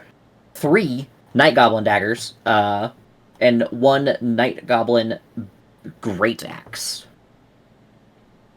The daggers look almost like a chef's knife, except they're jagged, pointed, elongated, and they seem to have like a red glow to them. Or like a red tint to them, not a glow, sorry. The Great Axe is this large, darkened Great Axe. It looks to be a shadowy iron type of metal that it is made out of, and it is heavy. Like, everyone except for Jack and Nash kind of struggle to move this thing.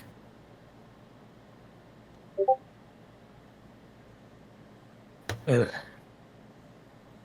these guys definitely. That definitely was not a good night. Sorry to wake all of you up like that. I didn't see them coming. It's Ow. either that or die in To our be fair, I sleep. I woke up think if with you a prefer, dagger we in my wake us up. stomach.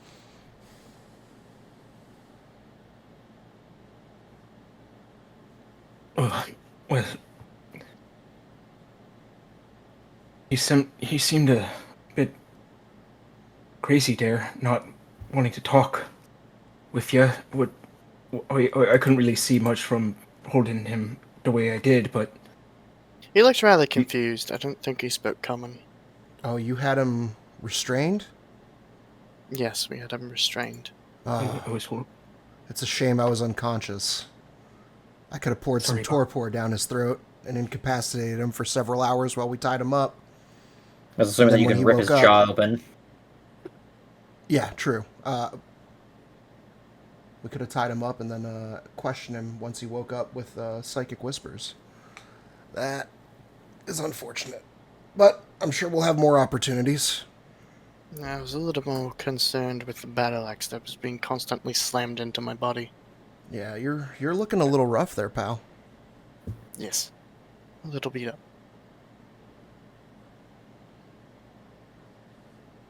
We put the night stuff in the bag of holding since we don't know. Well, it's gonna dissipate in the night or the daytime. So Okay. Well, can I see one of those daggers? They seem to Four. hurt quite a bit. I want to see. Well, Uh, I can't see it, but I want to see if it was them themselves that were able to do it, or if there's some type of magic that Jack could see on him. the Well, go ahead. as Sorry. soon as they died, I would have described this. I should have described it. Sorry, but as soon as they died, you felt that weird like aura that was kind of affecting like your. It almost felt like your skin was like weaker. But as soon as like all the goblins died, there was no goblins near you. That's kind of faded. You don't feel that effect anymore. You feel as if everything is normal. Also, I noticed Jack used detect magic during the battle, and he didn't seem to notice anything. So it seems to be more of an innate ability rather than something magical. Yes, to be fair, I was staying at the Hobgoblin and trying to intimidate, but it didn't work.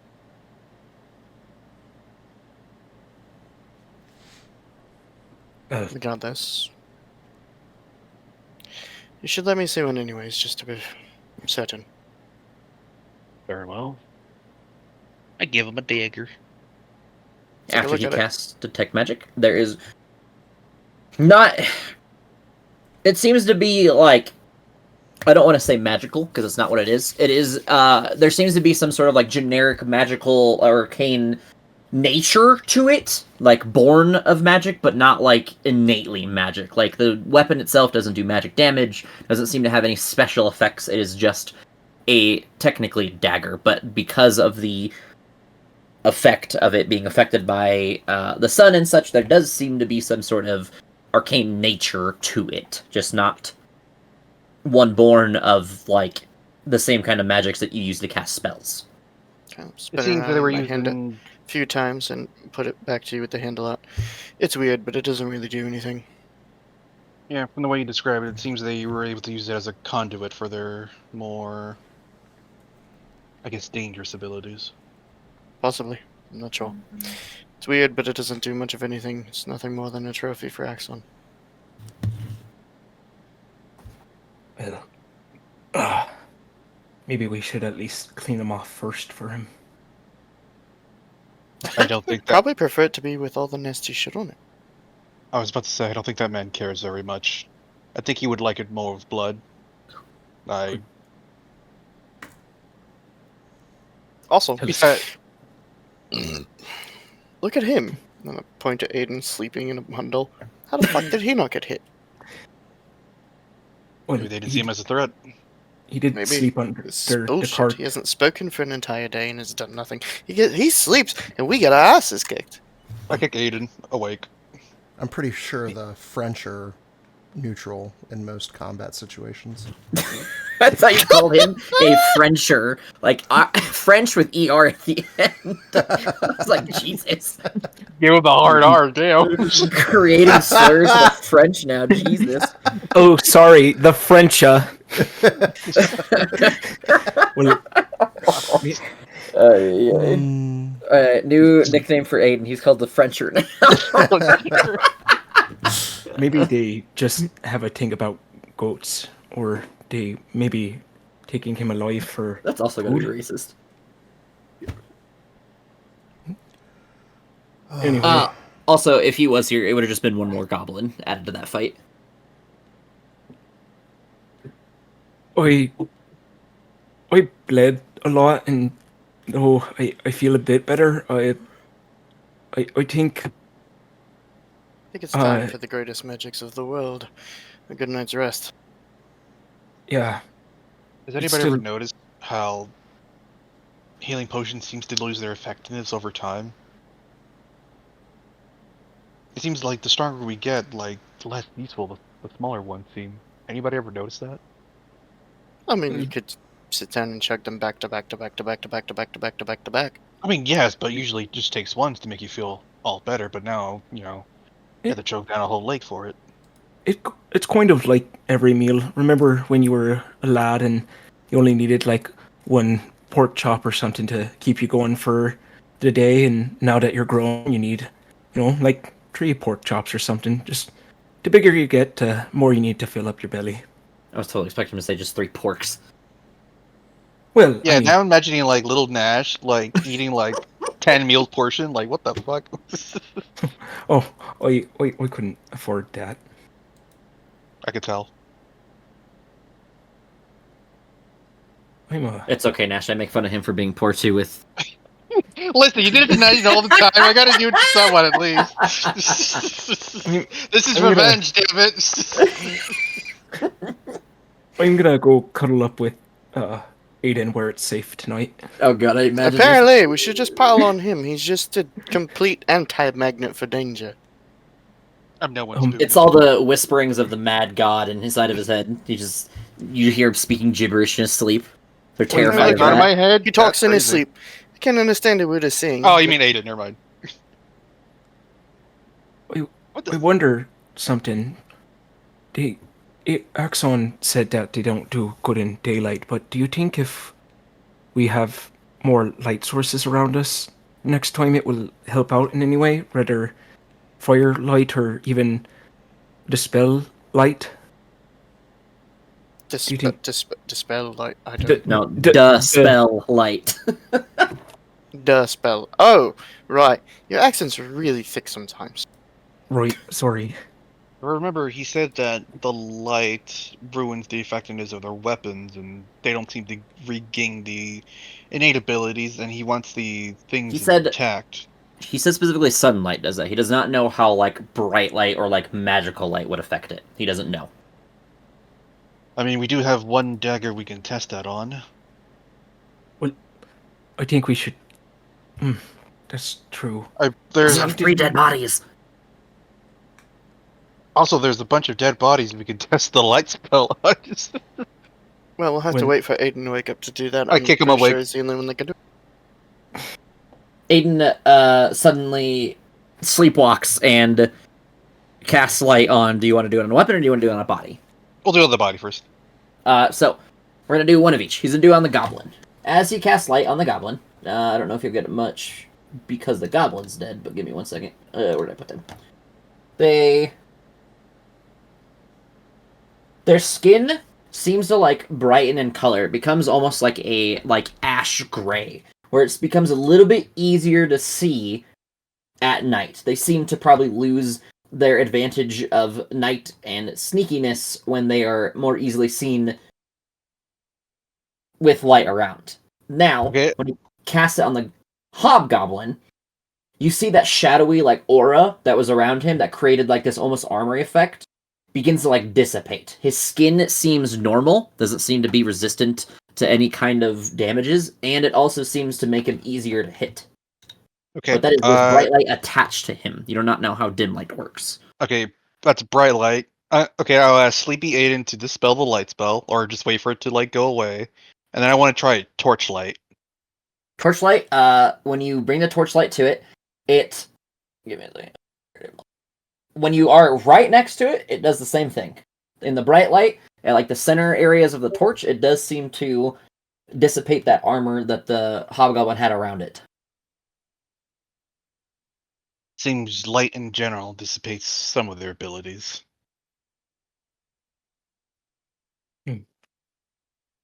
Now, are you guys going to test it on the weapons? Or a weapon? Or both? One of each?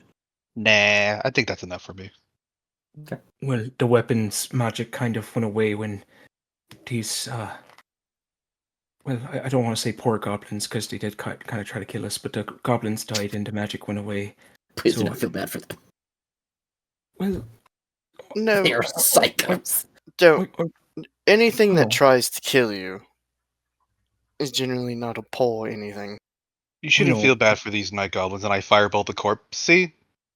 we kind Oh of... my god. Push You it down. don't have to mutilate them, mate. What the fuck? You know what? What do you mean? They mutilate? What? Majin, what the fuck?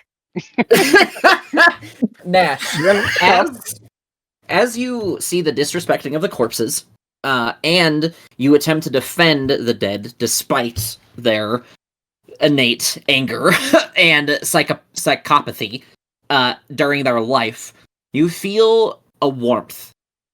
And as you guys turn around, there seems to be a little bit of moonlight bathing Nash more warmly than normal. Nash, you have earned a point of piety towards Saluna. You're welcome. It is more because he has many times defended the dead and attempted to respect the dead. We Oh, okay. just... Oh, so I I just know- gotta break shit. I know they're bad and all, but they're still talking and living things. Hunting is hard enough for me. I took some time to accept that, but things are still alive. Fuck did I put this to track it? I will humbly agree to disagree. The destruction of these creatures is necessary, even if they hadn't tried to kill us. They've killed many others and would kill many after. There's a line to be walked. I agree. I still just hold my principles. Yeah. But thank you for holding yours too. That means a lot. That I don't want to change any of you. I just... Killing things isn't fun. Go ahead Generally, and no. track that for yourself. Got it, Jack.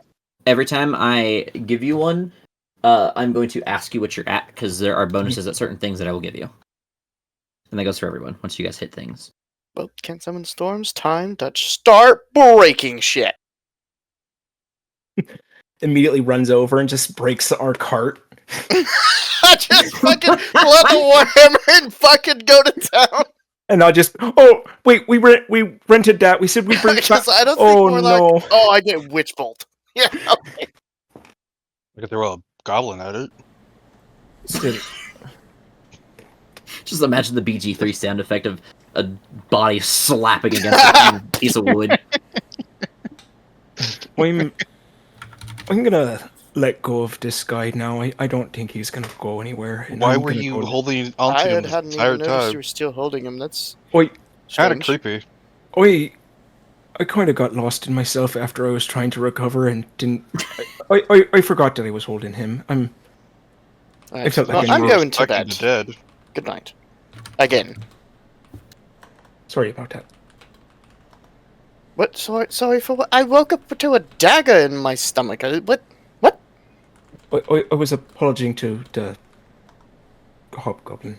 Oh yeah, fuck him. Good night. I imagine that the goblins, instead of like stabbing you guys like normally, they did the 1,000 years of death. Oh no! Gosh! And that's why it hurts so much. So, you guys are able to, like, take your shifts. I roll to see whose shift it was. It happened to be on Nash's shift that happened. And then he lost his perception check. There will be, just a heads up, an event pretty much every night that you guys are doing this with these guys. Um,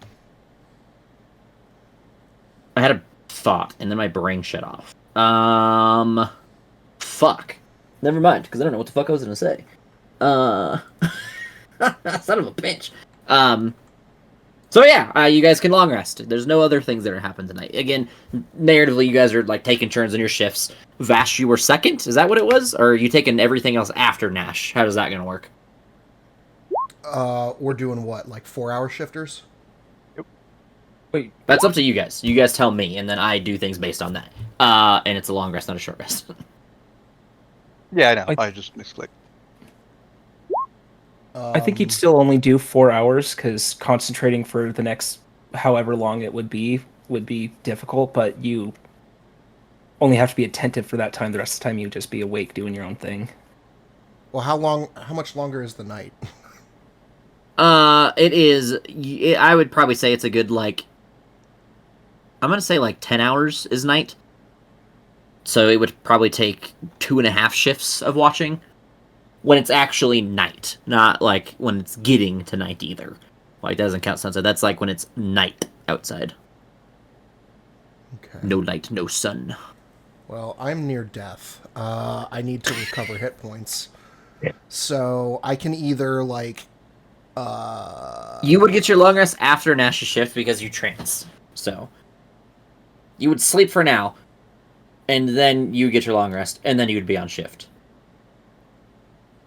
okay, that's Benefit of fine. an elf. Yeah, if I can heal before I'm on my shift, I'm happy with that. Okay. And then I can do the rest of the shift. I don't even care. Or Okay. the rest of the night. So everyone sleeps. The first shift is the Nash. Vash takes the rest of the night towards watching over you guys. And then you guys wake up in the morning, and it is the next day, and it is morning time. And you guys are not being stabbed by goblins currently. What happens to the goblin bodies as the sun rises? As the sun rises, you see that their skin becomes a pale gray color, and it seems as if their skin becomes weak and not quite brittle, but like as if their muscles and stuff become like weakened. Their whole like composition becomes just like weaker. Well, that is definitely something I haven't seen before. I'll take some time to at least move them off the road to make sure if when people start traveling, they don't have to have them obscure the road, and then get into the cart and get ready to keep going down if everyone's ready. Mm-hmm. Give me 1 second. Checking some notes for myself so I can keep track of what you guys got.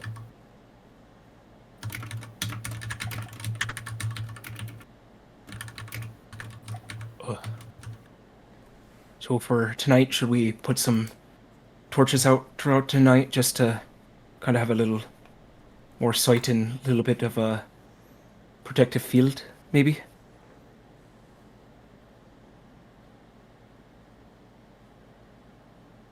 We could Sorry, do that. Asking if we should put some torches out tonight when it gets darker, so we have a little bit of a protective field in case. Well, they burn overnight. The whole night.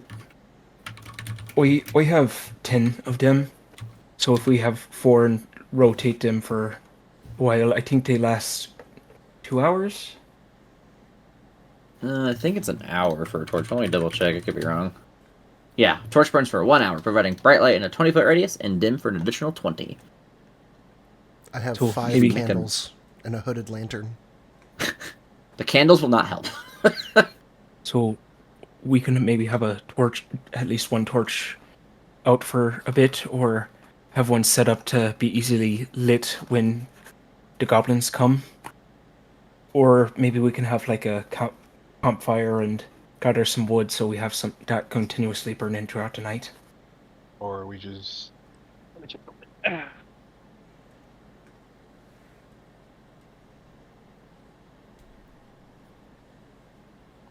I'm scouring my inventory for any other ideas.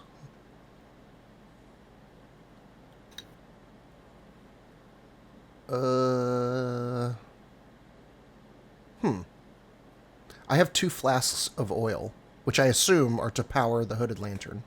Yes, I believe so. Unless you got those, I think that's the only other thing you can. There's like a handful of bullshit you can use it for, but I think that's what I gave them to you for. I'm like almost certain. Could be wrong, but Also, of note, I have string and ball bearings. I can set up a perimeter. However, the string won't be very useful without like a bell. Nobody's got a bell, do they? just to tell you guys too, these guys were. They did seem fairly intelligent. Not like it's their ability that they use to attack, but like they were competent. They knew what they were doing. I don't think they're gonna just walk into our torches nilly-willy, so we have to be a little bit more creative than that. Yes, it is me trying to hint at you that if you do something super simple, it may not work out super, super well. It may still be a deterrent or something, but We could preemptively circle the campsite with the oil, and then if they do attack us, set it ablaze. And then we'd have a ring of fire around us. Destruction. Emanate some light. That's a pretty good idea, but it might also be good if we to save that till we find the camp of these things, because fighting 4 of them was pretty painful. But imagine what a whole group of them is going to be like. If we can find where they are during the day and set up some type of a trap or something for them, it might be more beneficial to save it for later. Ooh, yeah, speaking of which, that gives me a good idea. Now that it's daylight, can we track where they came from? as you start looking around the area, I will just save you guys rolls. They seem to have damn near covered their tracks. Whatever these things come from, or however they get to their places, they are really, really good at hiding. Okay. No check. Well, no, never mind.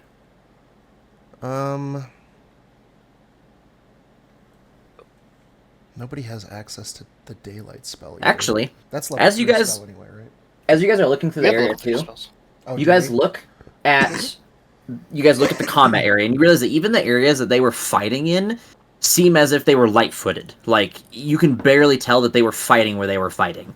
The only areas that you can tell, like, there was something there thoroughly and what it was, are the heavy footprints of the couple of strikes that the hobgoblin made when it would use its axe to, like, do more damage. When it swung it more thoroughly and heavily. Okay. They move like we do when I have Pass Without Trace on. They don't leave anything behind. That's a pretty nasty thing for them to have. Yeah, I mean, they got right up on us before any of us knew they were even here, so... Technically, they could have actually stabbed you without you guys knowing, but I don't like doing that. I just do surprise rounds instead of making them attack and then doing a surprise round. Thank you for that. In most cases, yeah, Because because you guys would have died. I would have yeah. been dead before I had a turn. Yeah, these things, as you guys saw, are like mad dangerous that first round of combat if they surprise you, but they kind of teeter off. I mean, that opening round was brutal. Yes, it was. I dropped 2... No, the bear dropped to 3 HP. I did get down to 5 on that one. Yeah, they got all of you guys really low. Noche was the one with the most HP throughout the most of the fight. I'm not counting Aiden because he wasn't there, so he also would have been mad low. He But was yeah, dead they- weight. They get you guys super low. And then just rely on their shitty little goblin stats to try and finish us. So Oh, Should- I have an idea. Hmm. Sorry. What if, so, maybe it's a waste to do, and maybe it's better to preserve those oil flasks, but my mind's running wild here on things that we can do to kind of catch these guys so that they don't catch us unawares. I was thinking maybe if we did a combination of the string and the oil flasks, let's say circle of oil around us, and then like a torch attached to the end of the string surrounding the perimeter. And if they don't notice the string and trip it, it would yank the torch from the fire into the oil and then set it all ablaze. So the moment I that like they your got too idea. close, But light and fire. so, Nash, you were awake and just didn't see them until they were on us? Yeah, I was looking out and just unfortunately didn't hear anything until I heard a knife entering my chest. That's awful complicated. And that can be set off by a lot of things. But That is true. it's also the only idea we have. Or one of us just stays up with the torch providing light. I know we can all see in the dark, but not well. I don't know about you all, but I see in shades of grey. I could barely see them fighting last night. Yeah, if we have time. I may have an idea.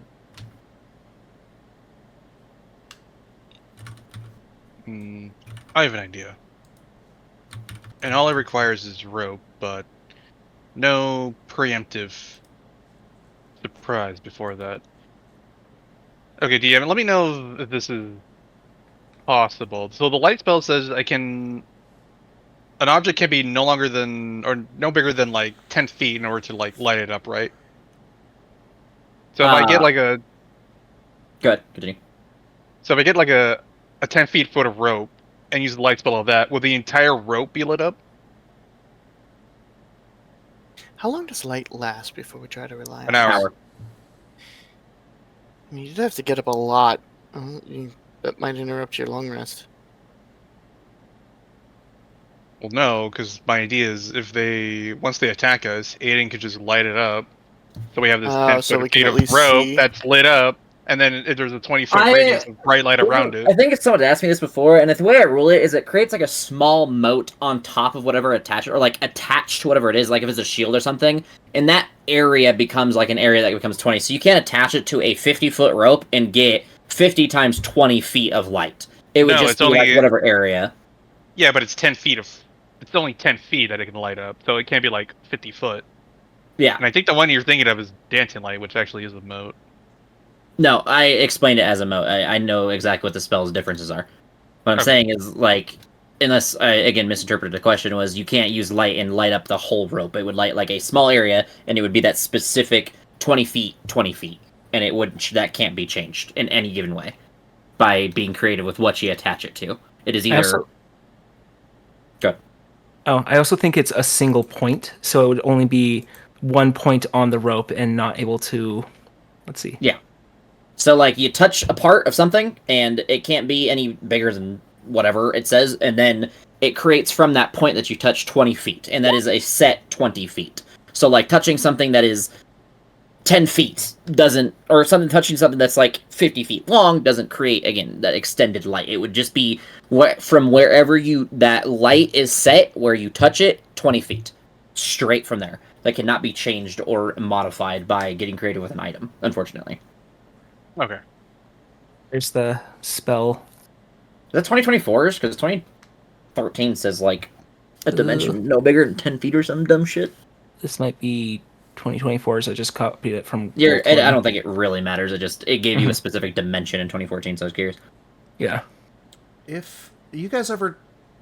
I'm not sure what you guys were doing when you were adolescents, but anybody ever Like sneak this. out of their home I think I say arson.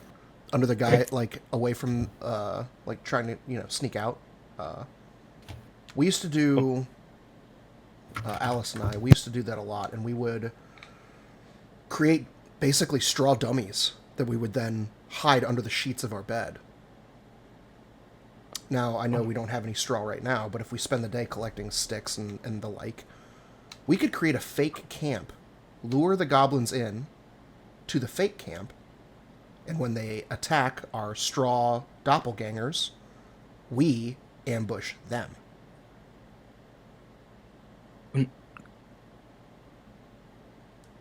Probably Okay. wouldn't No, be no. able to move today then. But that is an idea. See how smart they are if they just go after anything by a cart, or if they are able to figure out where we're at, which also would tell us something. Again, I'm just spitballing. My mind's I mean, that would twisting. just. Well, that would be relying on a number of contingents. One, they don't spot us trying to hide. Two, they don't notice that these things aren't fake. And three, us be able to surprise them. That's true. That is true. There are some factors that we would have to consider, but I suppose it is an option. Maybe not our best one, but We would like it. also in hiding, I do have Pass Without Trace that I can cast daily. That'll make us a bit more concealed if we were to try to hide and ambush And them. how long does that last? 1 hour. Hmm. Well, if we do that, we could cast it about the time that they attacked us and see if they will do it at any time of the night or at that specific time they start to go hunting. It might tell us also how close they are, if it was a traveling band or if they all attack at the same time. If we stay here tonight, it could tell us that they might be close to where we're at right now.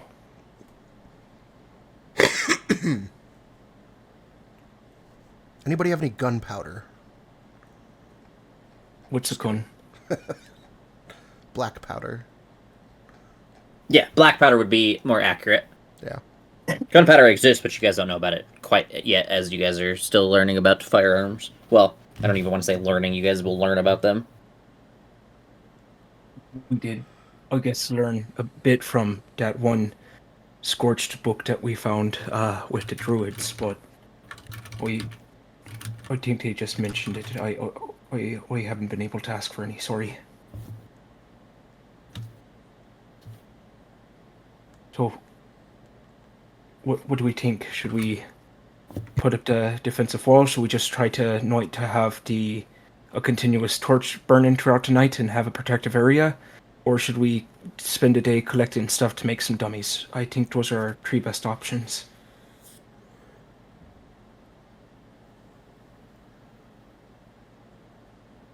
I mean, I don't have a preference. I suppose the attempt to hide and ambush them with the fake campsite would be the least resource heavy option. We don't really lose anything except for the sticks and twigs we collect to make our dummies in that process. Or if we try to trap the camp with, oil flasks and string and ball bearings and the like, we lose those resources, but I think it's there's less of a chance of us being discovered or being caught unawares, I guess. I don't know. What was our third option? To keep a fire burning throughout the night, either a torch or collect wood and have a campfire burning throughout the night and have a protective area that we can rally behind and see if they still try to attack us. Oh, yeah. I figured that was probably part of every plan, was to have a fire in the camp. If we are going to do the ring of oil torch on a string type situation, then the torch will have to kind of stay in a fire, otherwise it'll burn out before it's Or effective. we can sleep during the day and then travel through the night. That way everyone's aware and arrested. And we can more chances to see them coming towards us.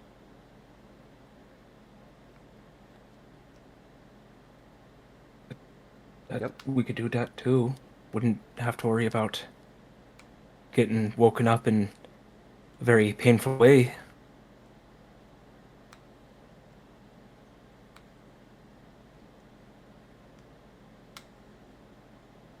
How about maybe we can start working with gathering supplies to make the dummies throughout the day and take time to rest so we can travel throughout the night. So in shifts, everyone rest, and then when night starts to come is when we can start heading out. That way we shouldn't get exhausted.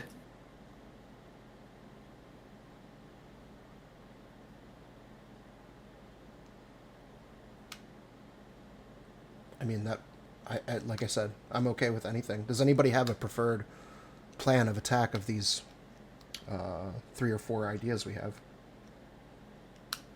Jack, what do you think? Well, don't really have any larger leads to follow currently, so.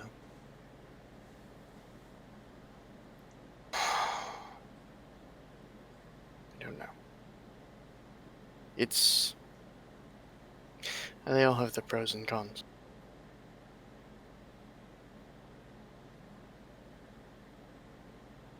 Yeah, they are clever, I believe, so I don't know if straw...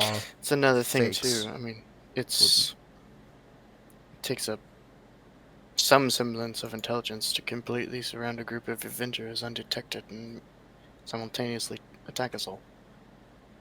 Plus, the Hobgoblin was able to give out orders to take out specific targets, so they do have a measure of a chain command and intelligence to follow them out, That's a good and the point. skills I to back it wonder up. what happens if we target the Hobgoblin? Do Well, the others just scatter? no, Do I they think lose they morale? no, I think they resort to their more basic instincts and just start attack the nearest things rather than something specific. Remember, mean- goblins by themselves are usually not very intelligent. We met a whole, well, I want to say, murder of Family. goblins earlier. Okay. Uh, me and Ash have totally different ideas of what goblins are. Well, they were like a family. Murder. They all- Murder of Oh. goblins. Uh, and they Right, didn't, but and the then gods above can correct me if I'm wrong, but goblins are typically cowardly and rely on their chain of command.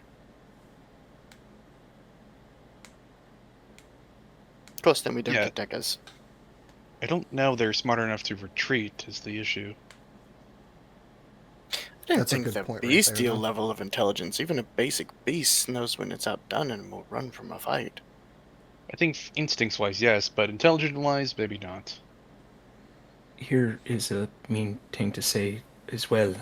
They're goblins. If You can they- say whatever.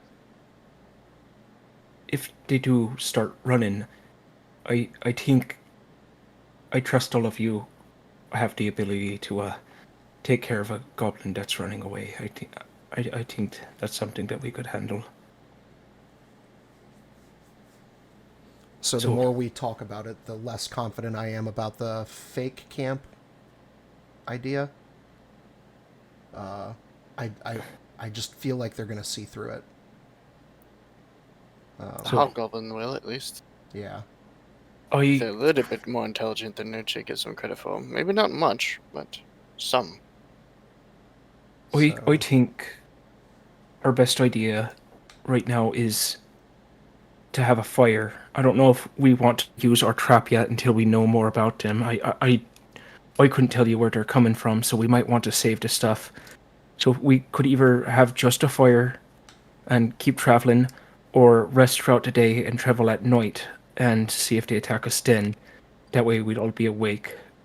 I think those are the best 2 options that we have right now.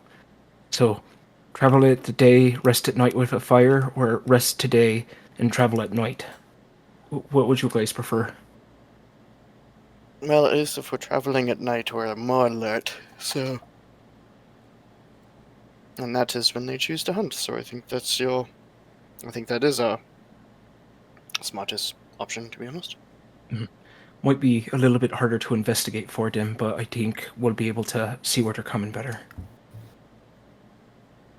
So, And if Well, we're considering they- we had absolutely no leads to where they might have been, even a little bit, and yet they managed to find us, I don't know if our investigations were doing much anyway. that's fair. I think, even though they don't leave any traces, I do believe they really leave behind bodies, if I'm correct. Was that a thing we learned about DM, that they mutilate bodies but they leave them behind, right? Yes. Well, sometimes. Most of the time, they seem to just kind of fuck the bodies up and then leave them alone. If they are alive, they're also completely like messed up. But also recently, again, the roads have been closed. There's not as much foot traffic through the area, except for people with a little bit more power or importance, such as yourselves. Right. So my first guess is they're nocturnal hunters, so they must eat at least. So there's got to be some traces of at least a corpse or something that they drag back to their camp for nourishment.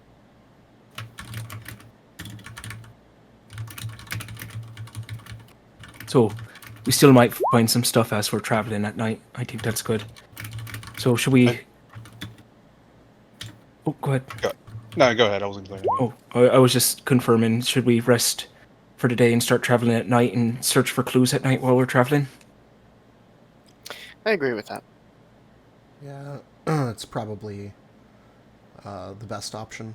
We'll all be able to keep an eye out, and 10 eyes are better than 2. So So, I had a question on that. You guys are attempting to sleep during the day and then investigate at night? Is that what you're trying to do? Mm-hmm. Yeah. What is your plan for doing that? Because I can't say that your characters can just, like, turn a switch and be like, yeah, we're going to sleep during the day and then be fine during night. Especially after just coming off a rest. I mean, I don't know about y'all, but I only need 4 hours. So if we're gonna head out, I mean, yeah, don't. So don't like elves and like elf-related races. They just need they just go into a trance like whenever, right? Just meditation and they do that, but like everyone else would struggle a bit. Yes, but also elves it's still a long rest. It's still like a routine and a thing that they do. It's not like it's still resting. They just need less of it, and it's done differently. Is a long rest considered 10 hours or 8 hours? 8. I say 8. 8. Okay. And we have how much time until dark approaches? If you guys just woke up, I'm gonna say it's probably like super early right now. Probably like 7, 8 a.m. because adventurers wake up early because they wake up at like the rising of the sun and such. By the time you guys are like up and ready, and you guys have your campfire conversation, eat breakfast, it's like I'd probably say it's like between 7 and 8 right now, like as a time. And then so dark would become. I would probably say sun rises at about 6. If I said 10 hours, it'd be about 8 that it like fully sets and it's like dark. So about 12 hours, give or take an hour. Okay, so here's my idea. It's obvious that we won't be able to sleep now since we're pretty rested. So how about we go through our day as normal, but we just don't sleep at night. Wait until sunrise at the very least, sleep then, and then we continue doing our investigation at night from there on.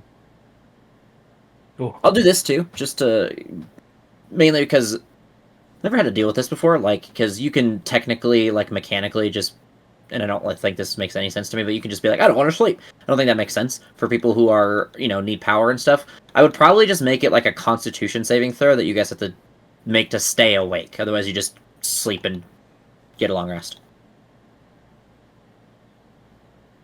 because of tiredness. Otherwise, you just gain the level of exhaustion from not sleeping. oh. That is the difficult part of this quest. Just as a heads up, it is meant to be hard. so we'll Power have to to make the- con saves, and if we fail, we either You just fall asleep sleep. or Take a point of can we exhaustion. choose to push through and take exhaustion?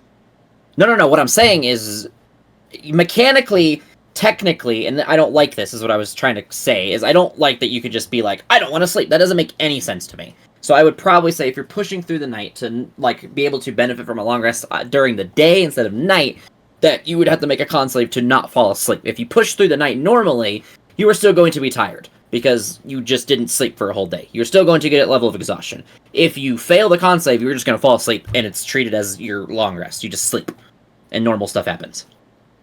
But after getting one long rest through the day, would we be good at that point, or would we have to make multiple saves until our bodies adjust to After a long rest, you lose 1 point of exhaustion. So if you stack them up somehow, like, I doubt you guys can do that. If you guys were unable, like, if you guys somehow stack them up, then you would have to rest multiple times. But if you guys were able to make it through the night without falling asleep, then technically you'd be fine, because you could just rest immediately after. But I'm just clarifying for mainly both now and future reference.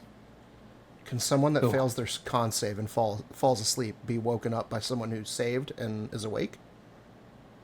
I would say I would probably give like a unique effect of like a condition where like grogginess or something where you're tired and it's hard for you to do things if you fail that con check. But I would say yes, you can be forced awake, but you will suffer some sort of like disadvantage penalty. Okay. For failing that con check. All right. Well, what do you think of that then, fellas? Push through today, see if we can make it till sunrise tomorrow to get our rest. I can do that. I can do that, right? Yeah. I can try. The only other option is one of our crazy ideas of getting stabbed in the middle of the night. So, I guess we try that. All right. Cool. We investigate normals now, and then try to push through the night. Okay. So my question is, do you guys want to have the plan ready, call it, and wait for Aiden next week, or do you guys want to get through this night? I kind of want to wait for Wait for Aiden. next week for Aiden. Come back. Okay. Yeah, we can still plan things out and just talk about it. Since we're You guys have a whole week you know. too. Yeah, you guys can talk to each other. Let Aiden in on it, even though he'll probably watch the video. But He's still asleep right now, just counting sheeps. he has got to be like laying in bed because he's responding to our Leo's chat because people are asking questions over there too. Oh, okay, that's fine. So he's probably just like laying in bed. I'm just imagining he is asleep and we didn't notice that a night goblin has been trying to attack him, but he's just rolling and dodging the attacks. It's like that Key and Peele skit where it's like the dead body and the Nazi, and he's trying to stab him. And he's like, these death throws! I never get quite used to them. Rock Lee when he's getting attacked by the bone guy. Kimaro. Well, that time he was drunk. Drunken Fist. Yeah. Well, he does fair, completely same thing. pass out. I guess, yeah. Drunken Fist, being passed out, same thing. Sick twist. The night goblins actually kidnapped Aiden and put a night goblin in his spot. So we're actually traveling. You guys are traveling with a little night goblin. Yeah. It's just Aiden, but just like a little darker, and we're just like, yeah, fuck it, we don't care. It's like He the just movie pops out of the bed. Labyrinth. Ah! Instead Weirdly of, enough, less crazy than like regular Aiden. Somehow more sane. Aiden, we could use your help here. Thanks, buddy. Yeah, we would just treat that like the Eldritch voice. Like, yeah. Every time he speaks Goblin, it's just the Eldritch horror inside of him. You know, Aiden, yeah, that's our buddy, the Eldritch horror. He just kind of speaks for him sometimes, you know? You know, Aiden, I find myself coming to trust you these days. I consider you a good friend. As he started to stab you in the eye. That's great. You're like holding him at arm. You're holding him at arm's length like a child as he's just like Give him a leash. trying to stab you. God, we can't if any of pets. no, you're not having a pet night goblin. If you guys have seen Shangri-La Frontier, Yeah. I've heard of it. the Vorpal bunnies is what their daggers look like. Nice. I like Let me that. see if I can get it to pop up. And it's like these You can little pass red that, daggers.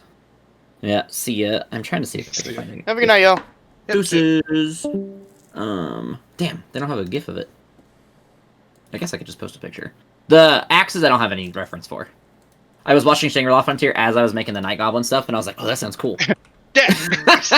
Yeah. Yeah, that's where I got my character name.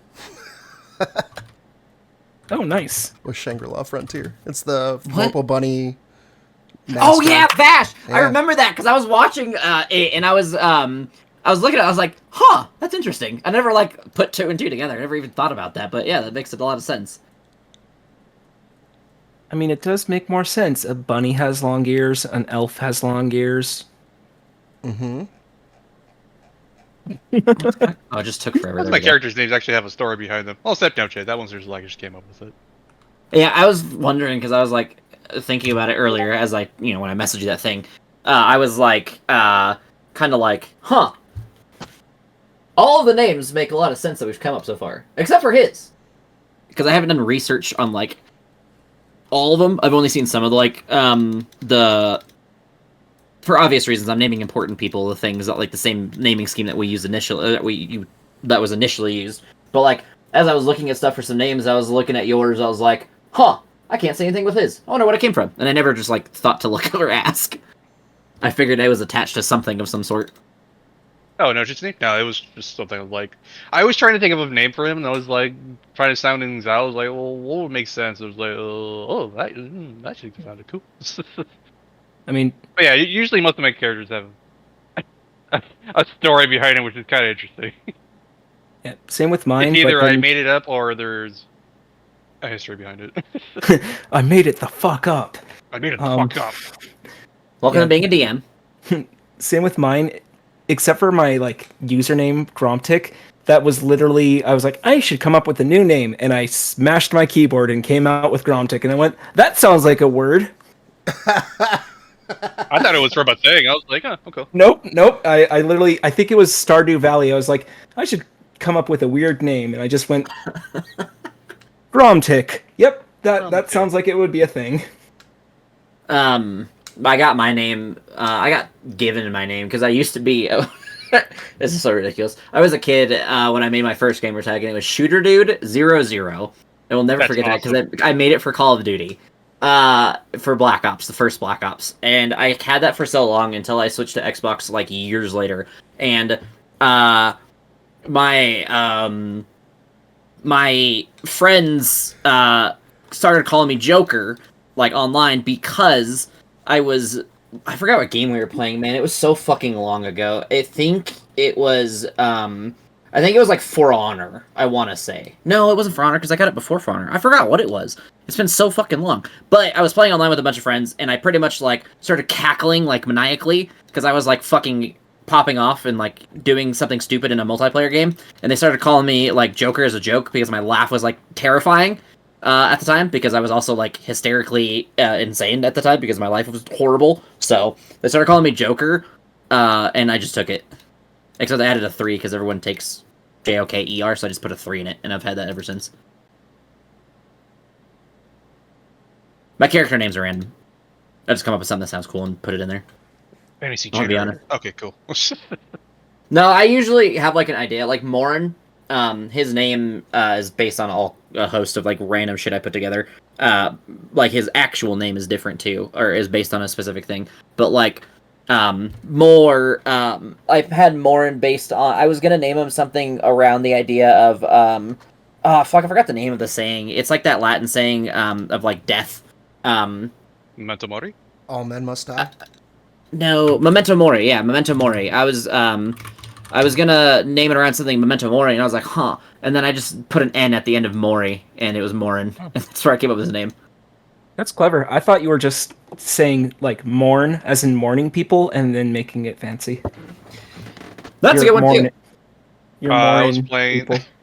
I was playing Final Fantasy 14, and I saw some guy with the username Sangre for Blood for Spanish, and I was like, okay, that sounds pretty cool. And then I changed the A for an O, and I came up with Sangre like that.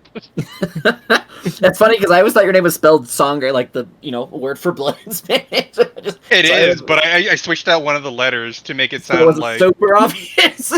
Yeah, well, I didn't want the accent so that people didn't try to say Sangre on the side because, like, not all people are Spanish. So I was like, yeah, Sangre, there we go. Closer to sangria than Sangre. My name is Noncho. I took Nacho and then just changed it a bit. Jarek's name is actually very hilarious. If you. It's a jerk with extra letters. No, I got it from. I was looking up mods for Skyrim, Oh god. and one of them was a necromancer companion named Jarek, and that's where I came up. Well, I took It's so random. it was I took the necromancer. He was a necromancer companion. Any name NPC you killed becomes a thrall under his command. You can just summon it whenever, and I thought that was super cool. So I just came up with this whole like backstory for this random like mod character that he had. My That's favorite where one. Jared came from. Favorite Skyrim mod is Inigo. I don't think I know that one. He is he's a companion follower. He's probably one of like the better thought out ones. He has like a whole voice line and a story and stuff. He is just a Khajiit. He has a pretty fucked up story too. It's hilarious. He's just like stupid, but it's so funny. I love him. You'd have to look him up. He's just like a Khajiit dude. He has like I think he starts with an ebony blade. Yeah, I just looked it up. He's like in all ebony armor. Yeah, he's super strong early game to get. You get him in Riften, but yeah, he has the stupidest voice lines and shit. He has like a little dragonfly in a jar that he comes with that is like it's his pet dragonfly. Talks about it all the time. He makes the funniest like stupid side comments. Unlike Lydia, where he like talks shit or like she talks shit and says annoying like comments. Like every time you try to trade with her, she's like, "What? What does she say?" Like, I am sworn to carry your burdens. Like, Yeah. he makes, like, actual funny How do you think I'm comments, and I doing, love it. Indigo? You want a performance review? Okay. I love the comments he makes. He's actually, like, a fun follower to have. I love having him. Like, every time I play Skyrim, I bring him as a follower, because he's also, like, he's one of, like, he's modded, so he's, like, unlimited scaling, so he scales the same level you do, so he stays strong the whole game. He's, like, really good at sneaking. He's super fucking strong. He's also, again, funny as shit. He has a really good storyline, and you can get a spell called Summon Inigo, where you can just, like, snap him into existence. You also have an ability called Whistle Inigo, so you can just whistle for him, he'll just, like, come flying around a corner out of nowhere. It's hilarious. Alright, I'm gonna head to bed, guys. Good night. So, yeah. See ya. Good night. Yep, I'm out too. See y'all. Yeah, I'll go too. I'll see you guys later. So, yeah. Bye.